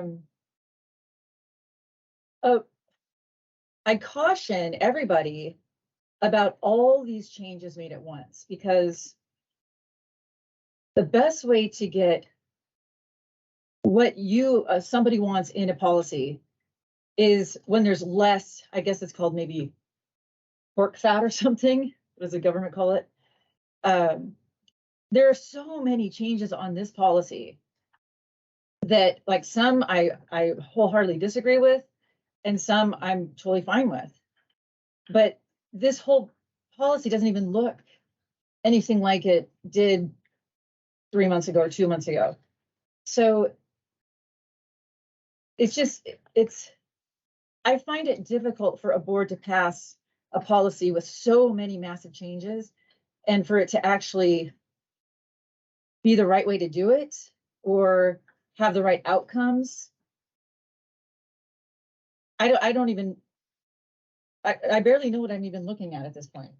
There are so many changes. It's almost better to pass one and then a year later or 6 months later revisit it. And one of my fellow trustees just said he has even more changes he wants to it. So why not talk about those right now, or are we waiting to pass this and then revisit it? I'm not sure what this is anymore. It's all a bunch of crossed out sentences. Sure. I was personally looking, when I did my campaign, this was one policy that I wanted to make a quick change to. I think we should do a quick change to remove intellectual freedom and any reference to ALA and just let it sit. Maybe these other sentences are okay. I think it needs a lot more thorough work where we, in place of that, we go in maybe and add the types of materials we are looking for instead of just leaving it. But I want to get something fairly quickly done, and I would like to, I don't have any problem looking at a screen. We can all see the changes, we can vote on it. But we need to act quicker, and I'm ready to go with what you got here, other than I would like to add on the selection process, the second bullet. I would just like to add to that second bullet, comma, excluding recommendations from ALA and its affiliates and affiliates. So in other words, I don't want professional or trade journals or resources that are ALA. I don't want to use their book recommendation list. There are other lists out there. That doesn't mean we aren't going to have books. We're going to have science books or anything. I just don't want to rely on them. So I would like to add that, comma, excluding recommendations from ALA and affiliates. For that. And I would be happy with this the way it is. Do you want to add, or After journals, the word journals. Do you want to add like lists or something? Because otherwise it could mean that any book that's recommended by ALA, we can't have in our libraries, and we don't want that. We just, so. Well, I'm not so it looking would- for the list. I'm looking for their recommendations. It can come from someplace else. I Okay, mean, well, would it make more sense to say excluding recommendation lists from ALA and affiliates? well, that's the same. Does that work? Okay. It's good, but it's the same as recommendations if it's on a list. But I just don't want the staff to be using ALA recommendations. Okay, I'm good with that. I'm sorry, Director. Thanks. I just kind of wanted to go back a little bit about, part of the reason why the process is slow and thorough is how I would describe it. A lot of the changes that the board is making, this is the policy level decisions, and then it comes to implementation. And I have to give clear direction to our staff who are going to be making these day-to-day decisions. And so respectfully, it takes time for us to review and process. And I may have initial thoughts, but we work as a team and work collaboratively as staff at Community Library Network.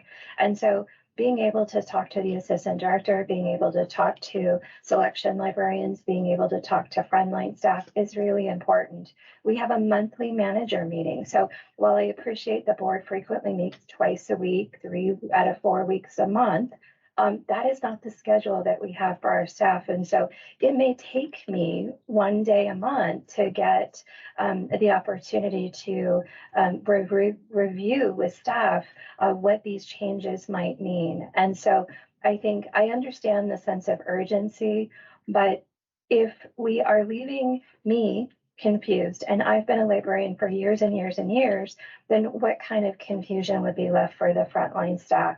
So when you say ALA recommended list, I'll give you an example. Librarians often vote on the best picture book of the year, the Caldecott, the Newbery. So are you saying that because it's on and been recognized by ALA as being the best children's picture book of the year, that we can't purchase it, or that we can't, for convenience, make sure that we have in all of our locations these best of the best that are voted on by librarians and in the publishing industry? So again, it may seem clear to board members what you're saying, but I think that's that part that why it's so important to hear staff's perspective. This is not clear to me. This is absolutely not clear to me. The book purchasing process is completely unclear to you. Mm-hmm. You have absolutely no idea how we do it. You have absolutely no idea the process that we use. And so again, I'm not sure that it is a policy level decision to say what the most appropriate professional journal or resource is. The person that we have selecting has a master's degree in library science and decades of experience doing this. And so I find it confusing to be told not to buy books that were on an ALA list, if that makes sense. And that's just one example. So again, I understand the board wants to move forward, but the board needs to move forward with staff. And so there's going to be chaos. The chaos that the board is experiencing now will now be shifted to the staff with a lack of understanding. And I'm also deeply concerned that we have now established a process where we've adopted a policy twice, like the financial management policy.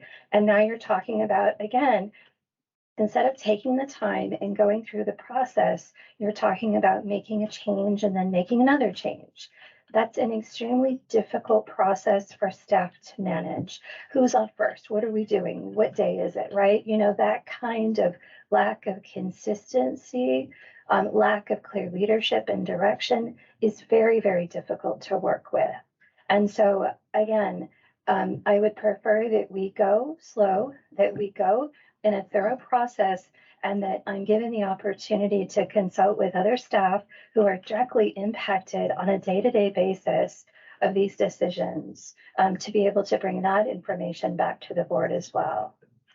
Okay, so I would, sorry, I've already spoken. Yes, trustee? Okay, I have, my name is Katie Blank. I have, a point of order of concern, and that is that, it's my understanding that every person around this table is a trustee and speaks once. When the chair begins to engage in conversation, that is, I don't think that that's what is meant by debate. I would like to see us go where everybody at the table receives the same amount of time to speak. Their opinion or their changes or anything they want on the subject. I would like to see the chair direct the meeting, but not use the chair position as a time to make more comments than anybody else can make, or more, but to speak as everyone else does.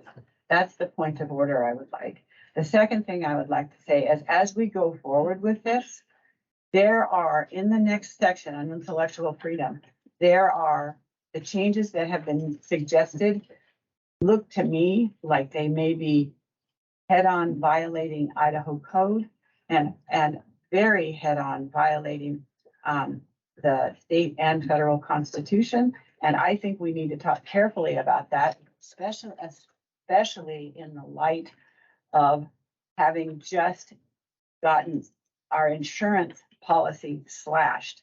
Do we want to be, I'm very sorry that our attorney isn't here, because, I would say, and I would like to refer these questions to our attorney. I'm very concerned about what the legalities of what we are doing and what it looks like to the public. And I will go on and talk about those issues if that's what you want to do right now. So I don't know where you want to go next. Okay, I think we've all spoken once. Has anyone spoken less than others that wants to speak right now? Okay, so one, I was wondering, you said something about the Caldecott awards. Is that an ALA thing? And also 4 months for amendments is not ramrodded, and it's about the same as last time, I believe. And also, we're not approving it today. We would be sending it to our attorney and apparently to ICRIMP as well for review before we actually vote on it. So those questions actually would all be cleared up. Yes, Sure. Mr. Bloss. So in response to Alexa's comment about confusion, yeah, I think it's clear, do not use what I've said, do not use ALA list or recommendations, however you want to word it. But if that same book is on some other library profession or some other New York Times bestseller, and that's what you do, you can still do it. I just don't want to go and have any more books bought, and that's why I'm in a hurry to do this. I don't want to have any more books bought that ALA is recommending. And if we have to change it to go add another organization that's mimicking ALA, then we'll have to do a change. But there's nothing wrong with buying a book that ALA is on the ALA list if it's coming from some other source. I just don't want to buy any more books that ALA is pushing. Yes, Ms. Trustee Blank. Thank you. My name is Katie Blank. I'm going to go ahead and talk to the issues that I think are bringing us right heads against legal issues. If we put in our policy that we will not be purchasing anything from ALA, would that be considered censorship of any sort? That sounds absolutely like it's censorship. If we put in our policy that we will not purchase. That's the first issue. So that's a huge issue. That's a huge red flag issue, is censorship.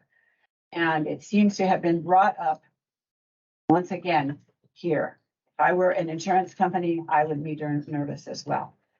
The second thing I would like to talk to you about, we may be coming up again, is when we look under the intellectual freedom, the very first sentence says the choice of library materials is an individual matter. And then the words for adults was added. And I would like to address that. I think that we may be heading into violating Idaho code in that way. I would like to talk about the Idaho Parental Rights Act, which is Idaho Code 1010 to 1014. It's very small and it's not complicated. But that is the Parental Rights Act is part of Idaho Code. So that 321012 is the parental right to direct the education of children. Parents who have legal custody of any minor child or children have the fundamental right and duty to make decisions concerning their education, including the right to cause the child to be educated.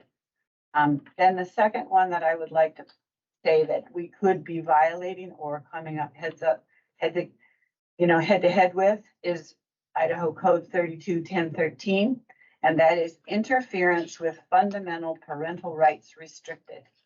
Neither the state of Idaho nor any political subdivision, that would be us, thereof may violate a parent's fundamental and established rights protected by this act, and any restriction or interference with such rights shall not be upheld unless it demonstrates by clear and convincing evidence. And then it goes on to talk about that. It looks, and I am not an attorney, but if we are limiting the choice of library materials to adults, that means that in one way or another, we are planning to limit the choice of library materials to juveniles, to minors. We do not have what schools have, which is called, in loco parentis. We do not have that where we can act as a parent. If we are limiting the child by this statement, we are limiting the choice of library materials to minors. And with that, it looks to me like we may be violating Idaho code. Children have First Amendment rights. The people who can limit those First Amendment rights are parents, and it is very clear in Idaho code. Secondly, by taking out the rest of the paragraph on intellectual freedom, we are basically saying no to the First Amendment. That is what this intellectual freedom is about. Intellectual freedom is the First Amendment. And if I were an insurance company looking at what a library is doing, that would be a huge red flag to me. That library would be taking out of its materials selection policy compliance with the First Amendment. And by the way, the First Amendment is also part of Idaho code. The freedom to read and the Library Bill of Rights come from the American Library Association.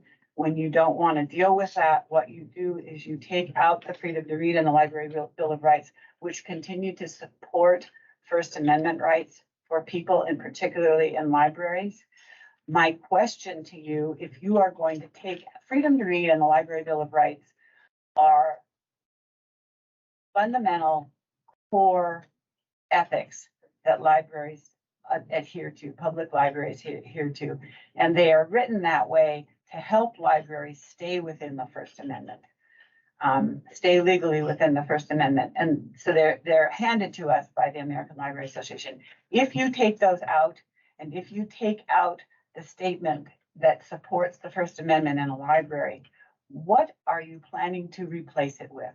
I want to know what ethics, what core foundational direction you're planning. You take those out and you set us out to sea as a public library in ways that are unprecedented. And I can absolutely understand why we are getting pushback, and we will get more and more pushback because we are stepping more and more away from the First Amendment. And at this point in time, that is all I have to say. Oh, did you first? Thank you, Chair Austin. I just wanted to read from the Idaho Commission for Libraries on what is censorship, just really quick, because I know that was a question. Censorship is the suppression of ideas and information that certain persons, individuals, groups, or government officials find objectionable or dangerous. It is no more complicated than saying, don't let anyone read this book or buy that magazine or view that film because I object to it. Thank you. And who's next? I'll go. Okay. For the intellectual freedom paragraph that wants to be struck. For the intellectual freedom paragraph that wants to be struck. We've heard why it shouldn't happen, and I have my own thoughts on that. Who is the one that proposed this? Or what? Well, oh, I'm sorry. Could the trustee that proposed this and or trustees that support this explain why this is a good thing, or explain the reason why you want it struck? I believe that was me, and because giving obscenity and pornographic materials to children is actually illegal, even for libraries. It's just that we have an affirmative defense, and so it's seemed anyway. But we have already discussed that, and we should maybe address just one topic at a time. So we should perhaps go back to the change, the trustee, the gentleman recommended. So we have the change would be excluding, or he wants to add comma, excluding recommendation lists from ALA and affiliates. So the whole thing would read, or that sentence would read, Spell out. favorable reviews and inclusion in reputable sources such as professional or trade journals, excluding recommendation lists from ALA and affiliates. So we have, American. Spell it out. oh, okay.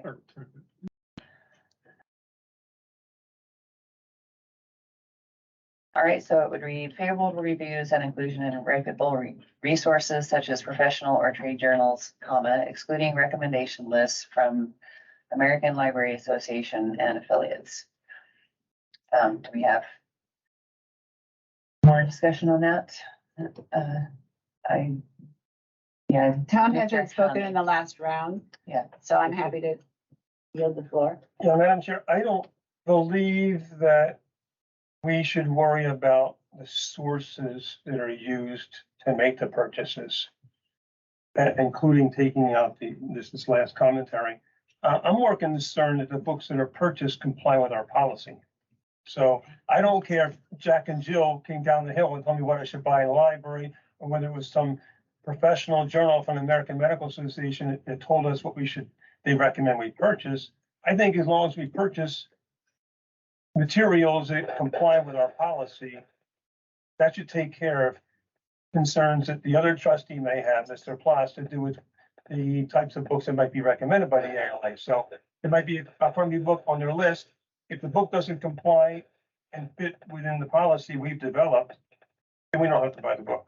So that's my opinion. I don't think, because we're not picking individual journals of any sort in the policy, I don't necessarily care where the suggestion for a particular purchase came from, as long as the purchase is in compliance with our policy. so if there was no further discussion on that point, it sounds like we do not have consensus on that point. Trustee Blank. There's further discussion on that point. From what our director just read us, adding that would fit that description of censorship.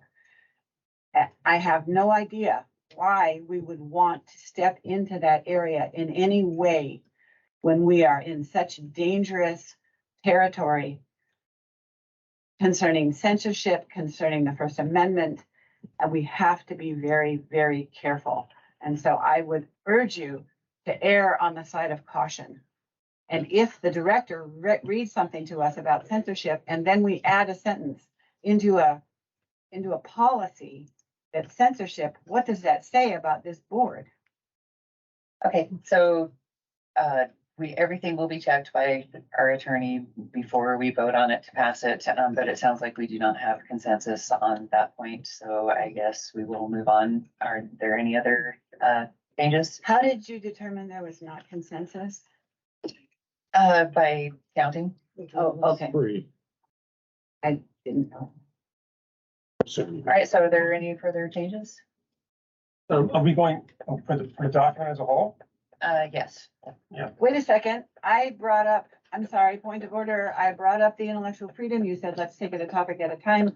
I would really like to go back to that, to deal with that rather than moving on to other ones we haven't seen yet.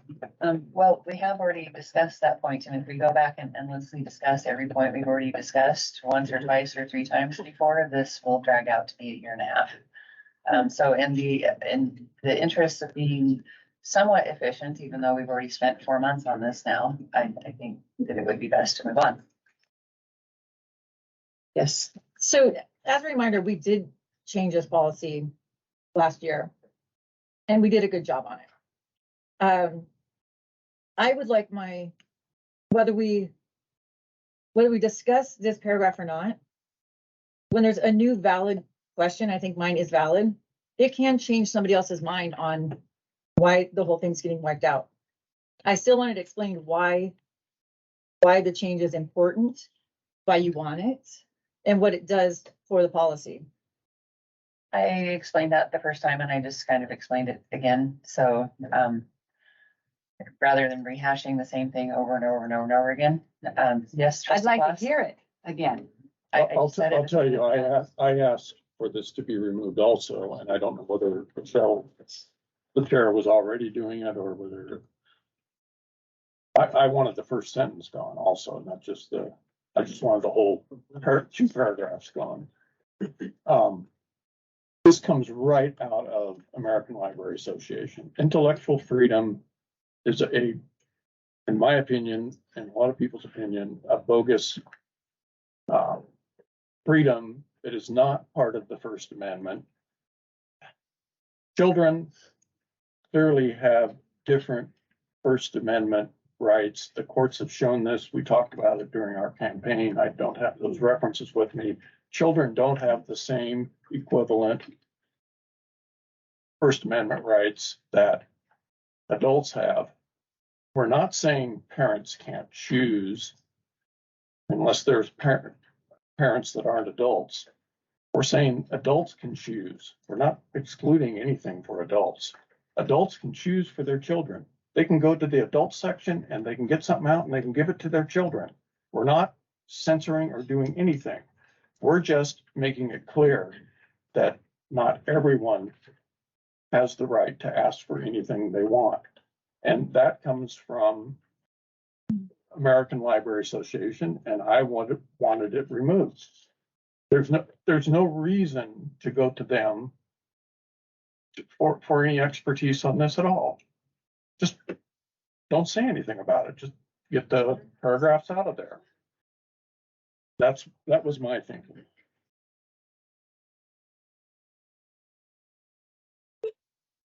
Yes. Okay, I don't, I left my microphone on, sorry. I don't think that by removing the verbiage to do with intellectual freedom, including if there's something about the First Amendment, you take it out of this document. We're not changing the law. The First Amendment's still there. People can still do what they want to do. We don't have the US Constitution written in here. We don't have the rest of the Bill of Rights written into this document. By not having that in here, it doesn't make them, it doesn't take those freedoms away. So I don't see the need for it.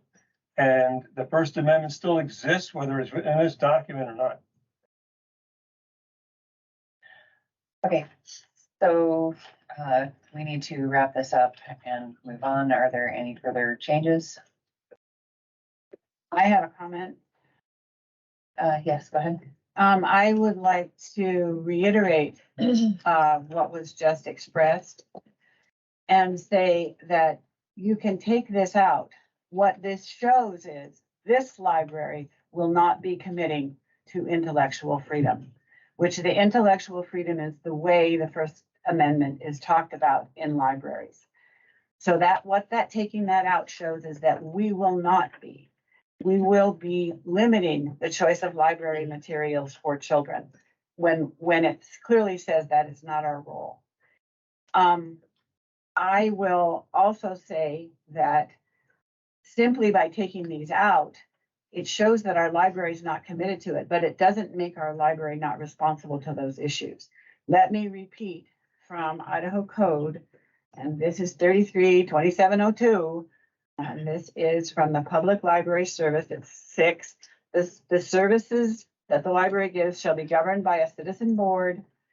The services shall meet standards established by the Board of Library Commissioners. That's the Idaho Commission for Libraries.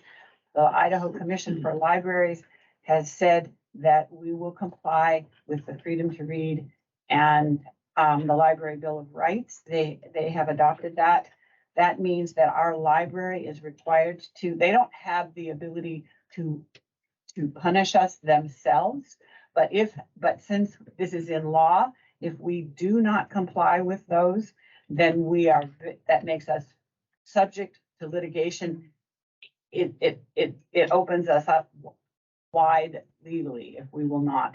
In addition to that, yes, we don't have to tip our hats to the First Amendment at all, but if we violate it, we are violating Idaho Code and federal law.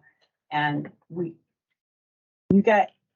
I can't believe that the public library is where this country puts its money where its mouth is concerning the First Amendment. It is a cornerstone of democracy. And by not realizing that, you are making this library system very, very vulnerable. Actually, we need to move on to the next thing. So it sounds like we will need to put that on the next agenda. It will be delayed until then again.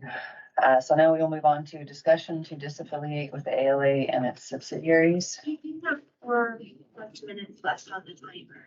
Oh, do we? Yeah. Oh, okay. Well, because we're supposed to have 50 minutes for the next section and we only have 33 minutes left in the meeting. Anyway, we're not going to resolve that today anyway. So we will move on to the discussion to disaffiliate with the ALA and its subsidiaries.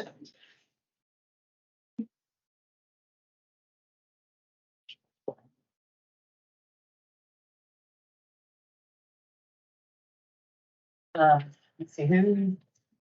Okay, it was Tom Hanley spoke on that last time, and I'm sorry. and Alexis. the 2 trustees over here spoke, and director spoke. So did you have something? You guys have? Did you speak on it also? Are we limiting who can speak today on it because we spoke at another meeting on it? I think she's talking about the manifestos that have been. I'm not sure what you're referring. How are you limiting our speech? Well, it just seemed that you guys had already spoke on it, so it was At another meeting? fair and reasonable to let the people who haven't spoke on it yet because we ran out of time. So I guess I'm not going to say you can't speak, but it would be fair and reasonable to let people who haven't spoken on it yet. So, Go ahead. So I ran my campaign on the 3 R's: remove, restore, restrain. Remove was removing obscene books from the children's section. And those obscene books have come very clearly from ALA recommendations. ALA is right in the middle of the issue of the problem of remove. I said restore, which was to help to restore classics, which I'm happy to see we have a section over here. But ALA is not helping restore classics. And then the third was restrain, the 3rd R. And I said I would restrain the taxes, no more tax increases. And we would disaffiliate with ALA. And I said Marxist organization. So these are the things I ran on. 14,000 people voted for me, and they knew what those were. So a lot of the county wants to have this done. The question is, in more detail, is ALA Marxist? Well, I would have to say it probably isn't itself, but its members elected a president who says she's Marxist. It promotes books like 1619, which are clearly un-American. In that material, they claim that the 13 colonies were founded on slavery, and they are that's completely untrue. 11 of the 13 colonies voted on the first version of Declaration of Independence that specifically disallowed slavery. 2 of the colonies did not vote. They needed unanimous consent, so they had to rewrite it and take that out. But who is the ALA to be promoting books like 1619 that are in our library network? Anyway, there's evidence that it has a Marxist twist. Then look at the policies. A big one here, intellectual freedom, the Library Bill of Rights. Those are only from the ALA. Intellectual freedom is closely related to academic freedom, which is what college professors have used for the last 40 years to justify being able to teach whatever they want. That is not a First Amendment right, and neither is intellectual freedom. It's not part of the First Amendment to say you can read, or that you can let your children read whatever you want, or that you're guaranteed to read whatever you want. It's a fallacy, and it's just simply not true. It's certainly not a constitutional right. And I know that it's a fallacy because we don't have books here. I'm sure we don't have a book that's like 100 or 1,001 ways to murder your parents. We wouldn't have that. Or how to make anthrax and other deadly compounds. We wouldn't have it. It's unsafe. If somebody walks in here and asks for a book like that, the librarian wouldn't provide it. Or how to make a suitcase nude. We simply don't provide it. You don't get to have everything you want. So parents should have an expectation they bring their children, or their children come in here on their own, that they shouldn't have access to the books that the county clearly doesn't want, the majority of the county doesn't want available to children. There are other choices of book lists. There are other choices of recommendations. It doesn't mean we have to throw out science books, I'm an electrical engineer. I'm big on science. It made a big difference for me with science fairs when I got started. Don't think that because the ALA is being disassociated with, we're going to throw this stuff out. I just don't want our libraries following them hook, line, and sinker like we have been doing.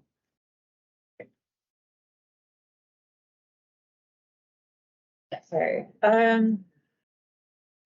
This is a tough one because I don't fully understand, even though it's been told to us by some staff, the breadth of ALA.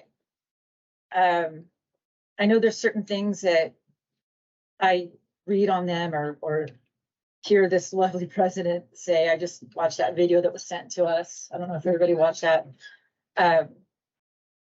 I have heard, however, that when presidents are elected, do you know how many people can I ask a question during my? Yes. Alexa, do you know how many people actually are eligible to vote for the ALA president? I mean, any idea? I think it's between 48,000 and 50,000 is the current membership for last year. I know it was around there. So what I hear is they don't, and they should look into who they're hiring, but that they, just like we're all guilty of in the ballot box, sometimes we don't know exactly who we're voting for, and we should.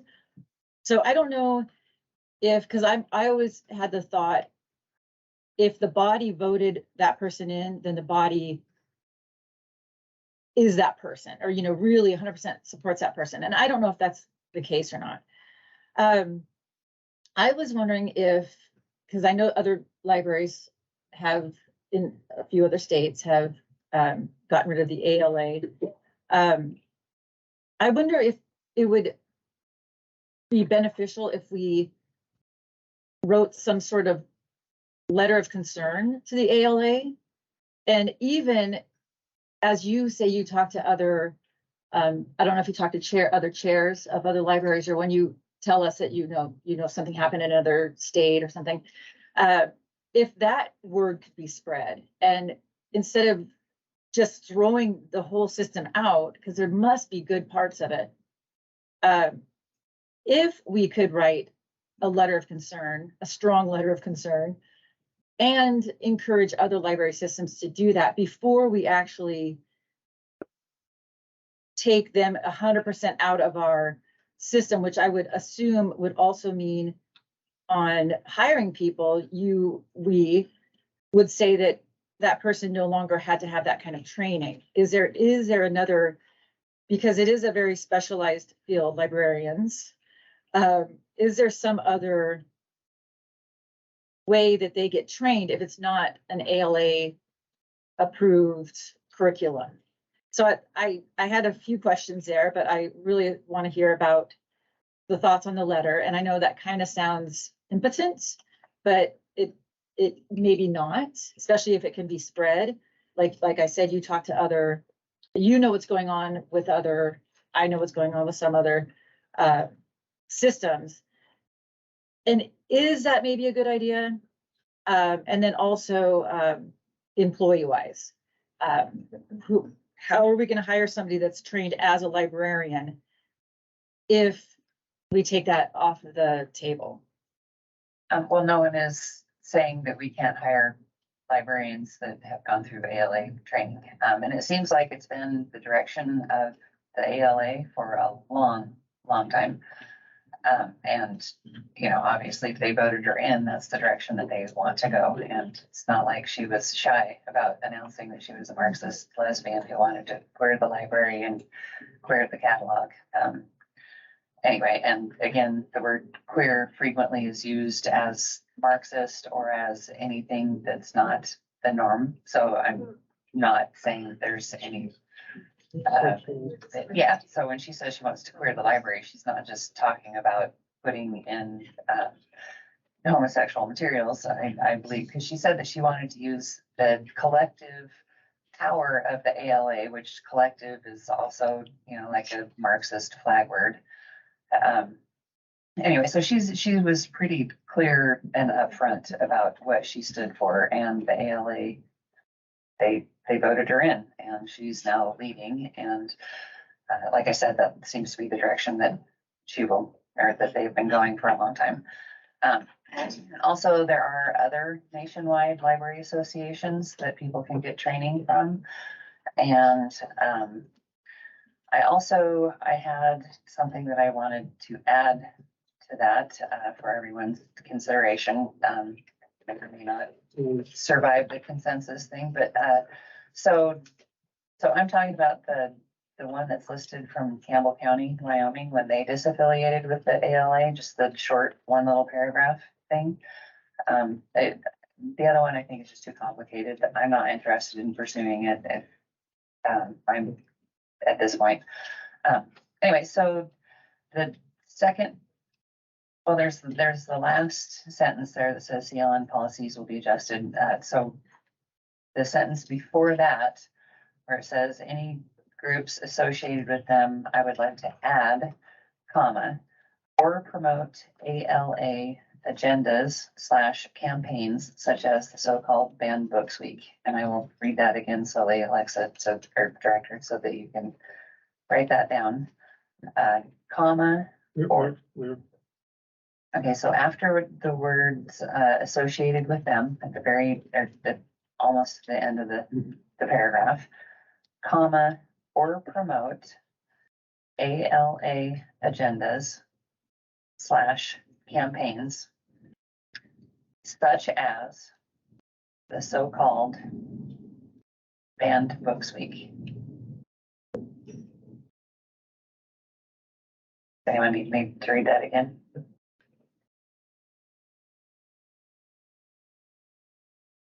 looked at the banned books week and all the lists that I've looked at for banned books week, it seems lately that most all of the books on there, and I'm not saying all of them, are sexually explicit materials that frequently seem to be aimed at minors.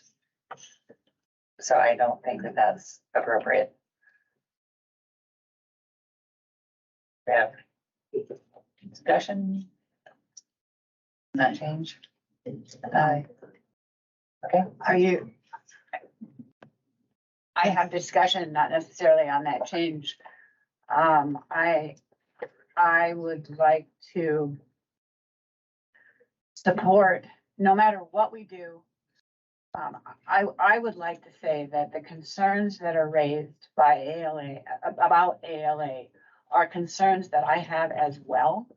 I am very sorry that they are not being more what I would like would be public library oriented, and that would be that they would be being more centrist, for lack of a better term. That's what we promote. We, as a public library, we say, here are all the ideas.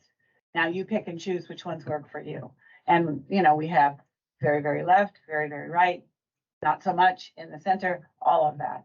It seems that in particular, the new president has caused a fervor by inserting, and it may be during personal times, but during personal meetings or during personal addresses that she does this, but it does seem that agenda or whatever has been put out by her, which is really a shame.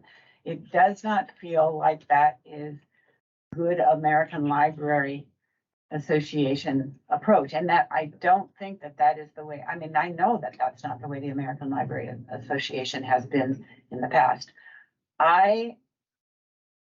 I'm going to ask for something from the director in a minute, but I would like to say that I totally support writing a letter to the American Library Association and copying it to the president and telling them the struggles that we have because of what she's said. I don't care if she's lesbian, I don't care if she's Marxist, but it's not appropriate for that to be part of who she is as part of the president of ALA. You know, I mean, that isn't what a public library is. I have concerns. Okay, so I would like to support that. And you talked about it as kind of wussy or whatever, and I just don't think it is. I would think we would need the help of the director to do that. I was just saying, some people might see it as. Okay, it maybe is. I mean, I think they need to know what is happening for many of us, that we would like to see them be a neutral, and provide access. I mean, our job is to provide access to information and ideas in a neutral fashion. All right, so that's the first thing. So if that's something that we can ever get together and agree on. However, I do believe that if we walk away, if you note the, let me see if I can, the Freedom to Read statement was first adopted, I think, in 1953, and the Library Bill of Rights was first adopted in 1939. These are not brand new concepts, either one of them, in any way, shape, or form. They have been adapted, some to reflect the new ways that we receive access to information and ideas. If we walk away from you say that there are other national organizations, I am not aware of them. The American Library Association is the largest library association in the world, and it belongs to the International Library Association. There is a tremendous amount that organization brings to us in being a decent public library. They may have wandered off at this point in time, and our objections need to be stated to them. However, 4 reasons for them to be in existence are still very valuable to public libraries. And to say that we don't want, we don't want to use any of their lists. On the one hand, the bookshelf of classics over there in the other section was being praised. On the other hand, the lists that the ALA puts out in terms of books was being challenged. ALA has a list on its website of classics. I think it's about 42 classics that are that have been banned at different times, and I have read 38 of them. All right, and lots of those classics were being assigned in school. So you can't just make a blanket statement about, yes, we want classics, and no, we're going to get rid of this list. Not at all. One of the things I would like to ask the director is, what does ALA provide us, and what will we be losing if the staff is not allowed? It sounds like the staff would, based upon this, what we might add, the staff would be afraid to read anything from the ALA. What if their computer showed they went to the ALA website? I don't want to put that kind of fear in. So that's. Want me to answer that, or? I would like to hear, you allowed Vanessa to ask the staff. I would like to be given the same. I would like to ask Alexa, what we would lose if we lost the American Library, if we wouldn't allow the American Library Association to be even uttered in our library district. Okay, yes, if you could answer that briefly, please. Well, in absolute honesty, there's, I think, 3 different resolution versions, and each one would have different meanings. And I am incredibly confused. Even the shortest version that talks about affiliate organizations, subdivisions, subsidiaries, public monies, if the board is interested in moving away from ALA, I would be specific. So if you do not want to pay for membership, if you do not want to pay for conference attendees, okay, say that, and say that very specifically, and that's something that I can essentially administer.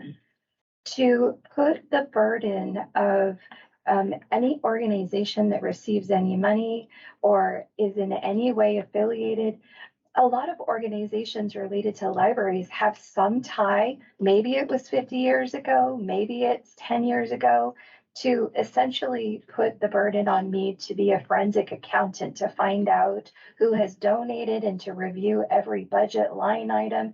That is unrealistic for me to be able to realistically say I can comply with what you're wanting me to do and what you're wanting the staff to do.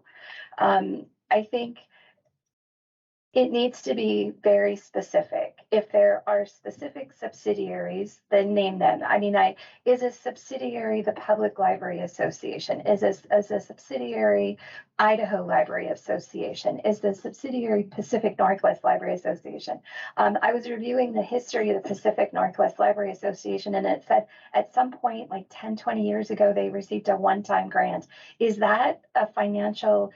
They were bankrupt essentially, and ALA stepped in and gave them money. Is that now somehow tied in a financial contribution again? So I don't really understand from this language what it fully means. And so if I don't understand, then I can't enforce a policy. So we're still talking at a very big level, and items continue to be kind of rolled into it, like lists. Again, I may buy a book and it may be on a list. That wasn't maybe the reason that I did it, but now am I going to be disciplined? Do staff need to keep notes on what resources they're using? I mean, we have journals like Library Journal or School Library Journal or Kirkus, and they probably have an ALA connection sometime in their long time history that I may or may not know about. Again, not just ALA has campaigns for banned books. Is a library card drive. So oftentimes in September, it's Library Card Awareness Month, or it ties with back to school. It ties with kids getting cards, making sure that they all have access. Is that going to then be evaluated because ALA does a campaign in September for cards. And we're doing, you know what I'm saying? There's a lack of clarity about what the intention is. The intention should be that we provide service to the community and provide the best service that we can. And so I would recommend any resolution or anything that is being given to me to administer be very clear. And what I've heard so far is that there are concerns about training. Okay, so put in there that we can't pay for membership and we can't pay for conference attendance. End of story. Write a letter.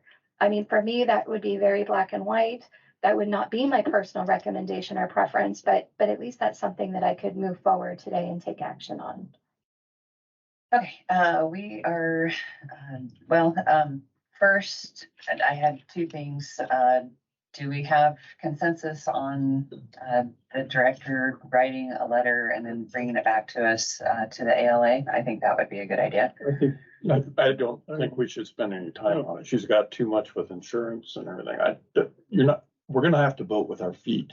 Okay. And that's what this is. I'd like the letter. Okay, so one, I think it's a waste of time. We'll vote with our money. We won't fund memberships to the ALA. They'll get the message. all right, well, it sounds like we don't have consensus on the letter idea. The list amendment didn't pass the consensus, so that's not something to worry about. This is a policy or resolution, I'm not really sure which, that was passed by another library, and it seems to be working for them. This is something that will be run past our attorney before we vote to actually enact it. Point of order, what's being run by, this is a discussion and there's been no, this hasn't been put forward as any kind of motion. Nope. So that this is still in discussion stage, and I don't know why we would want to spend $275 to send something to our attorney, which is in discussion stage still. Okay, okay, so what was your point of order again? The point of order is, why are we sending it? It's not, this is a discussion. Are we sending the discussion to our attorney? Or are we sending, like, I don't know if it's a point of order, but it's like, what are you doing? We'll get to that point. Before we get to that point, though, I would like to, on this short version, just the one paragraph from Campbell, Wyoming Library. Do we have consensus on adding, after the words associated with them, adding comma or promote ALA agendas, campaigns such as the so-called Banned Books Week? Yes. Okay, No. all right, so I'm a yes, so that is a consensus to add that. And since we only just have just a couple of minutes. Okay, this isn't an action item. We're not voting to enact it. What we're doing is trying to get a consensus on whether we should send it to the attorney or not, or because I'd rather not drag this out to be a 6-month process on a 1-paragraph resolution. The attorney will address any legal concerns that he has, and he will come back to us, saying it's either good or you need to change this, this, and this, and we can discuss that at the next meeting. So do we have consensus on sending just this 1-paragraph, Campbell County, Wyoming, with the changes noted, to the attorney for him to review? Yes. Can I answer the question? Yeah, it's super quick. Oh, okay. So, you did mention a while back, you said something kind of in passing. Oh, well, I'm not going to use that anymore. Are you talking about you're not doing the resolution anymore and you're just sticking with this one? That's the only. Yes, that is the thing that I'm interested in, and no one else has brought up that they're interested in the other one because it's too long and complicated, so. Okay, so what exactly would this be? A resolution. Also, Yes, actually, I did It has to be a title it on. Yeah. Yes, I guess it's a resolution, and so we're just sending it to the attorney for his approval, and so the 2 gentlemen trustees, and I'm gonna put in I would like to send this to the attorney today so that And you two would not, but that is a consensus of 3. So would you please send that to the attorney for it? Can I, yeah, I have a question. So this is an unprecedented action to send a discussion to the attorney for $275 an hour. I don't know that we have ever done this before. This also seems like it's being pushed instead of a discussion and we all have come up with some kind of thing. We have been presented these from the, I think the chair said that she brought them. So this does not, it astounds me how much this does not seem to be a group effort. Okay, well, we've all had a chance to speak on the topic and we've all voiced our opinions, and now we have come to a consensus and already asked the director to send it to him. And it's not a discussion, it's a word for word a policy that came from another library. So we need to move on. Did we ask permission to use this too? It may be copyrighted. Have we asked permission? Before I send any intellectual freedom sort of documents or their right to. I kind of assumed that policies were public domain. It's usually a courtesy to reach out. Okay, And again, I'll reach out yeah, today that'd be great. before you send it to them.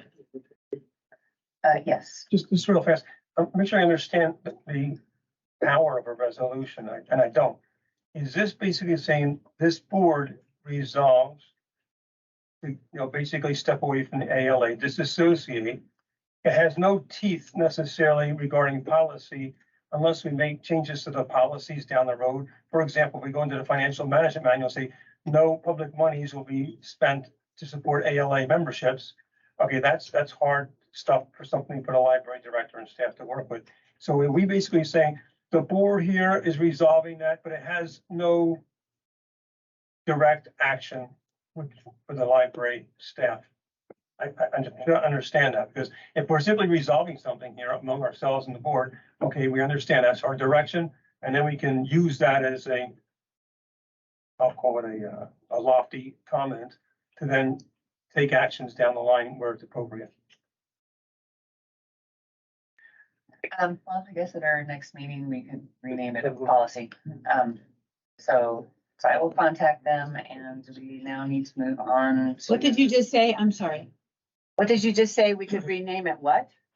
A policy? A policy? You're now putting this as a policy? Well, that would be up for discussion at our next meeting. Right now, we are moving on to the set special and regular meeting dates, which is an action item. We have 2 minutes left. Okay, trustee. Yeah, I don't know if Alexa passed it on to the chair. I did ask for a special meeting to be held regarding the URD funds. There was a refund offered in the amount of $42,200 and some odd dollars for a closure of URDs. I know we passed our budget. We submitted the budget on schedule.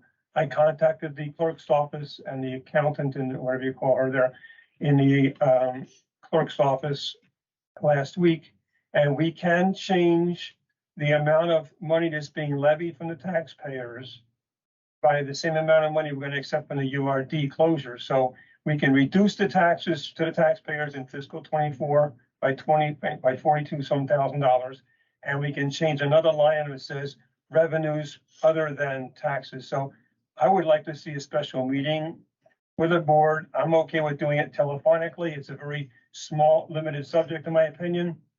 And I would like to get that scheduled. We have until September 18th. And if we decide to make a change, say, yes, we'll accept the money. And yes, we will reduce the taxes coming in and being taken from the taxpayers.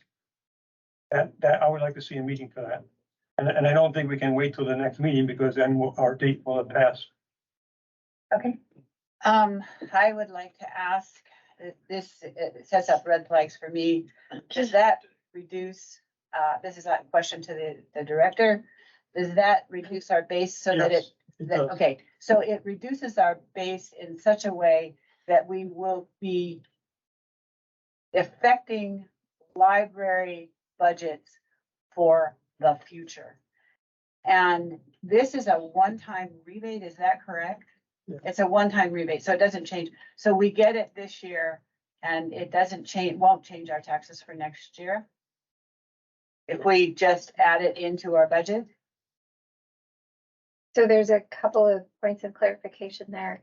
It depends on when we receive the check. Our fiscal year goes through September 30th. If we receive the funds this year, we will adjust our budget for this year, so 23 budget.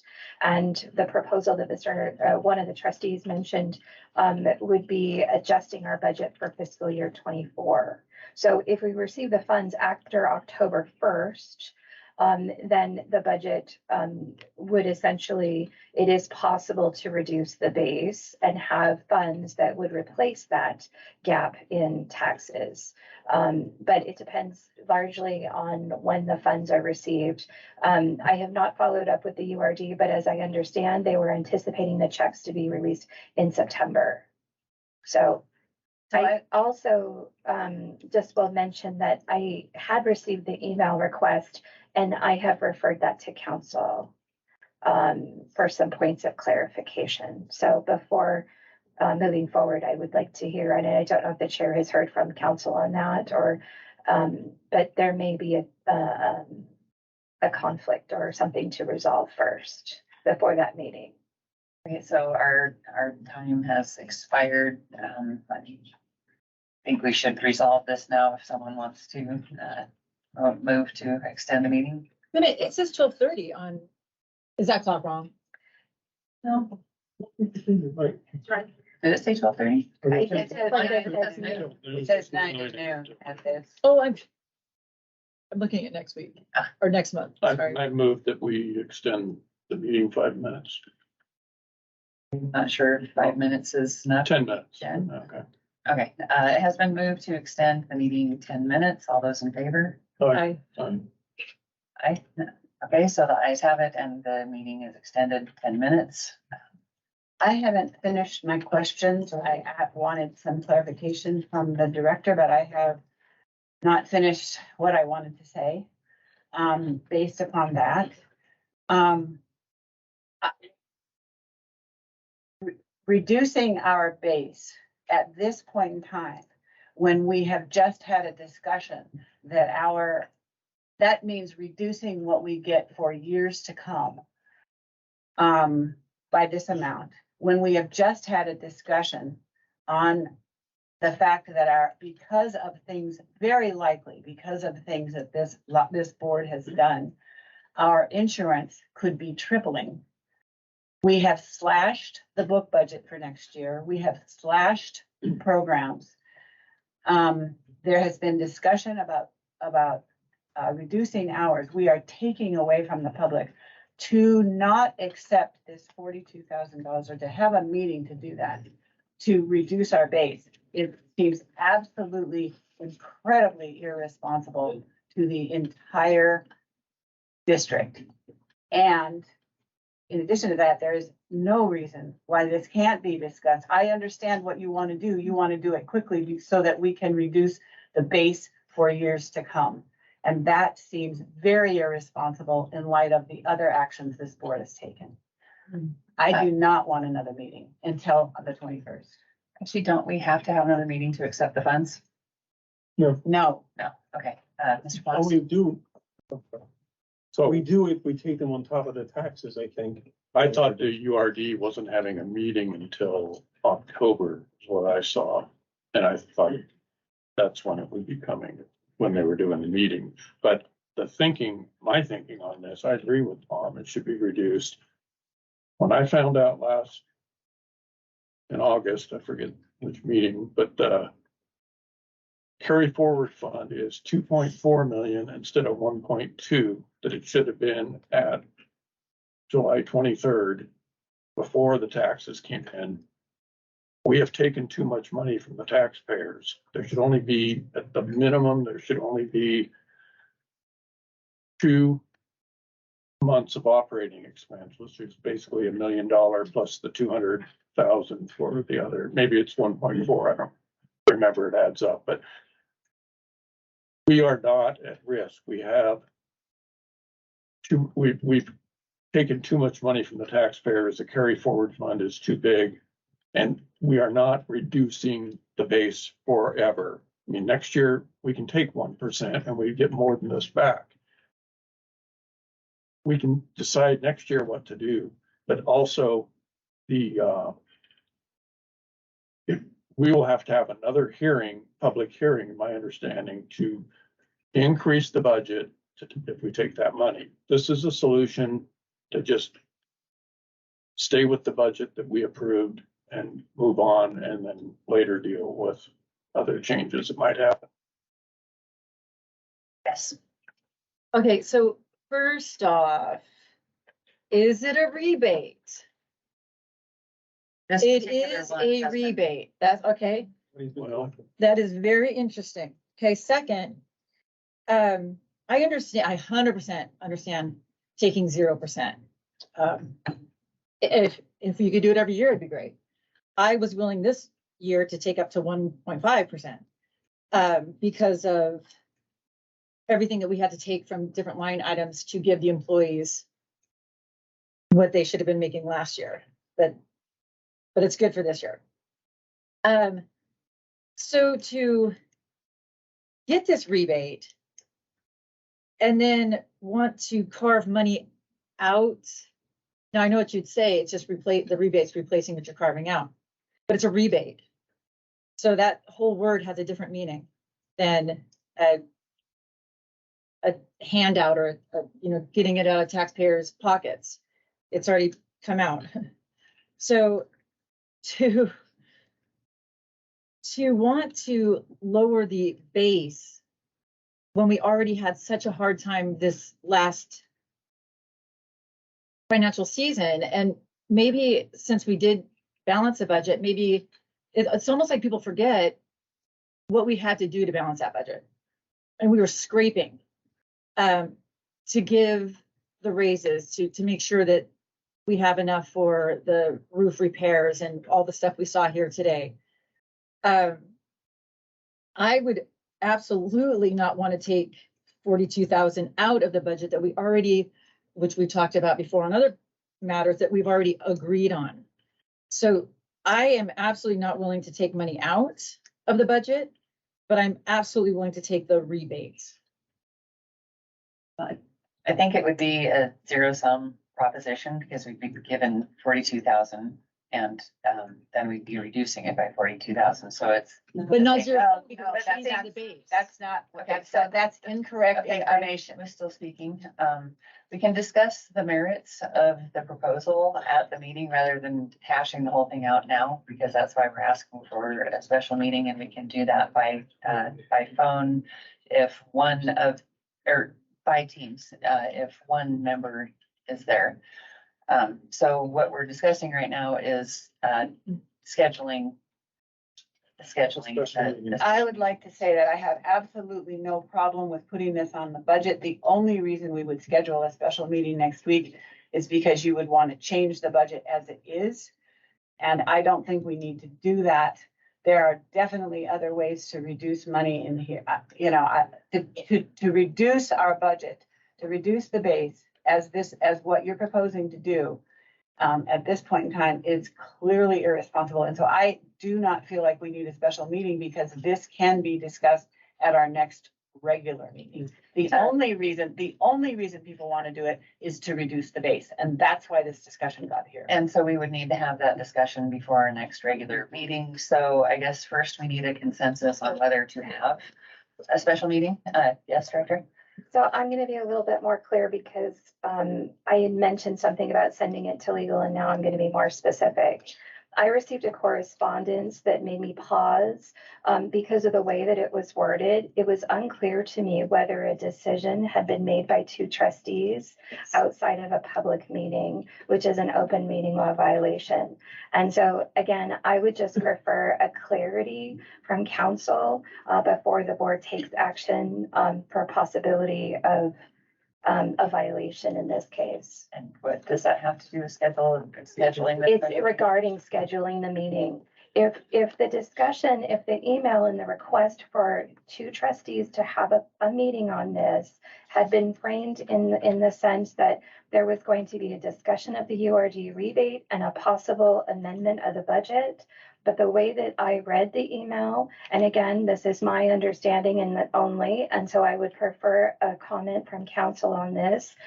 My understanding was that it was to take action specifically, which was to accept and then amend. And so again, it was unclear whether it was two trustees asking for the meeting and that was all, or whether the entire content of the email that I read was specific and a decision had been made by two trustees outside of public meeting.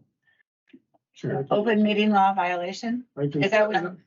The bylaws say special meeting to be called by the secretary at the direction of the chairman or at the request of two members. This was simply two members asking, he wrote the email, two members asking to have a special meeting. Yes. And he gave you the agenda. So the agenda should have been framed more neutrally about a discussion on a URD rebate. And it should have been, there should not have been, you should not have talked to him about how you were going to vote ahead of time and made a decision outside of a meeting. And so again, I would prefer not to discuss this in this manner, but in order to move forward, if the board is intending, like I said, I'm not making an accusation. I'm saying that the way that I read it, I was concerned and that I paused and that I've appropriately sought counsel. And so before planning a meeting, I'd like to get a response back from counsel whether or not there was any impropriety. Okay, so you wrote him that letter. did. I did talk to him and he said that he is not aware of any open meetings violations that have happened. So at this point, we need to extend the meeting again. I guess we could just say 20 minutes this time, and then hopefully it'll be shorter than that. I move to extend the meeting for 20 minutes. Okay, it has been moved to extend the meeting for 20 minutes. All those in favor? Aye. Nay. And nay. I want 10 minutes. It can go short. Well, hopefully it would be short. Yay, or yes. Okay, so it sounds like we have, the ayes have it and the meeting has been extended for 20 minutes. All right. Good. I am fine with attempting to schedule a special meeting, I would say probably next week, to discuss the URD refund. If there are any concerns about some possible, which is very remote, open meeting violation, they can be explored and looked at separately. It doesn't stop us from scheduling a meeting right now for next week. I would like to say that, I have family coming in and Friday would be the very best day for me to do that. I had stated that when we were looking at this meeting. And I would very much like to be at that meeting, so I would very much like that meeting to be scheduled for Friday. Okay, I'm good with Friday. I can work Friday. The 15th, I assume. Yes. This is one of the times you sent out for this meeting. You Yes. sent out a, Early morning, yes. yeah, if it's one of those, I can. Okay, so it sounds like we have consensus for Friday the 15th. Can we have the ability to have those of us who would like to show up and maybe speak, those of us who would like to show up at Post Falls, I'm assuming in Post Falls, if we have room or whatever, and those who want to call in, can call in by Teams. Can we, do that? Absolutely. I don't like I think telephone anyone who meetings. wants to be there should be there. I don't a like good idea. telephone. I think telephone is hard. So it will be open to the public. It'll be noticed and the public can review the video at live time as well. We need to decide on a time or do you need to figure out I need to what's find the available? location. Okay. All right, well, then it has been agreed that we will meet next Friday at some point. Show up in person, or do it by Teams and, Action item to decide, to accept or not, do we have to write that down?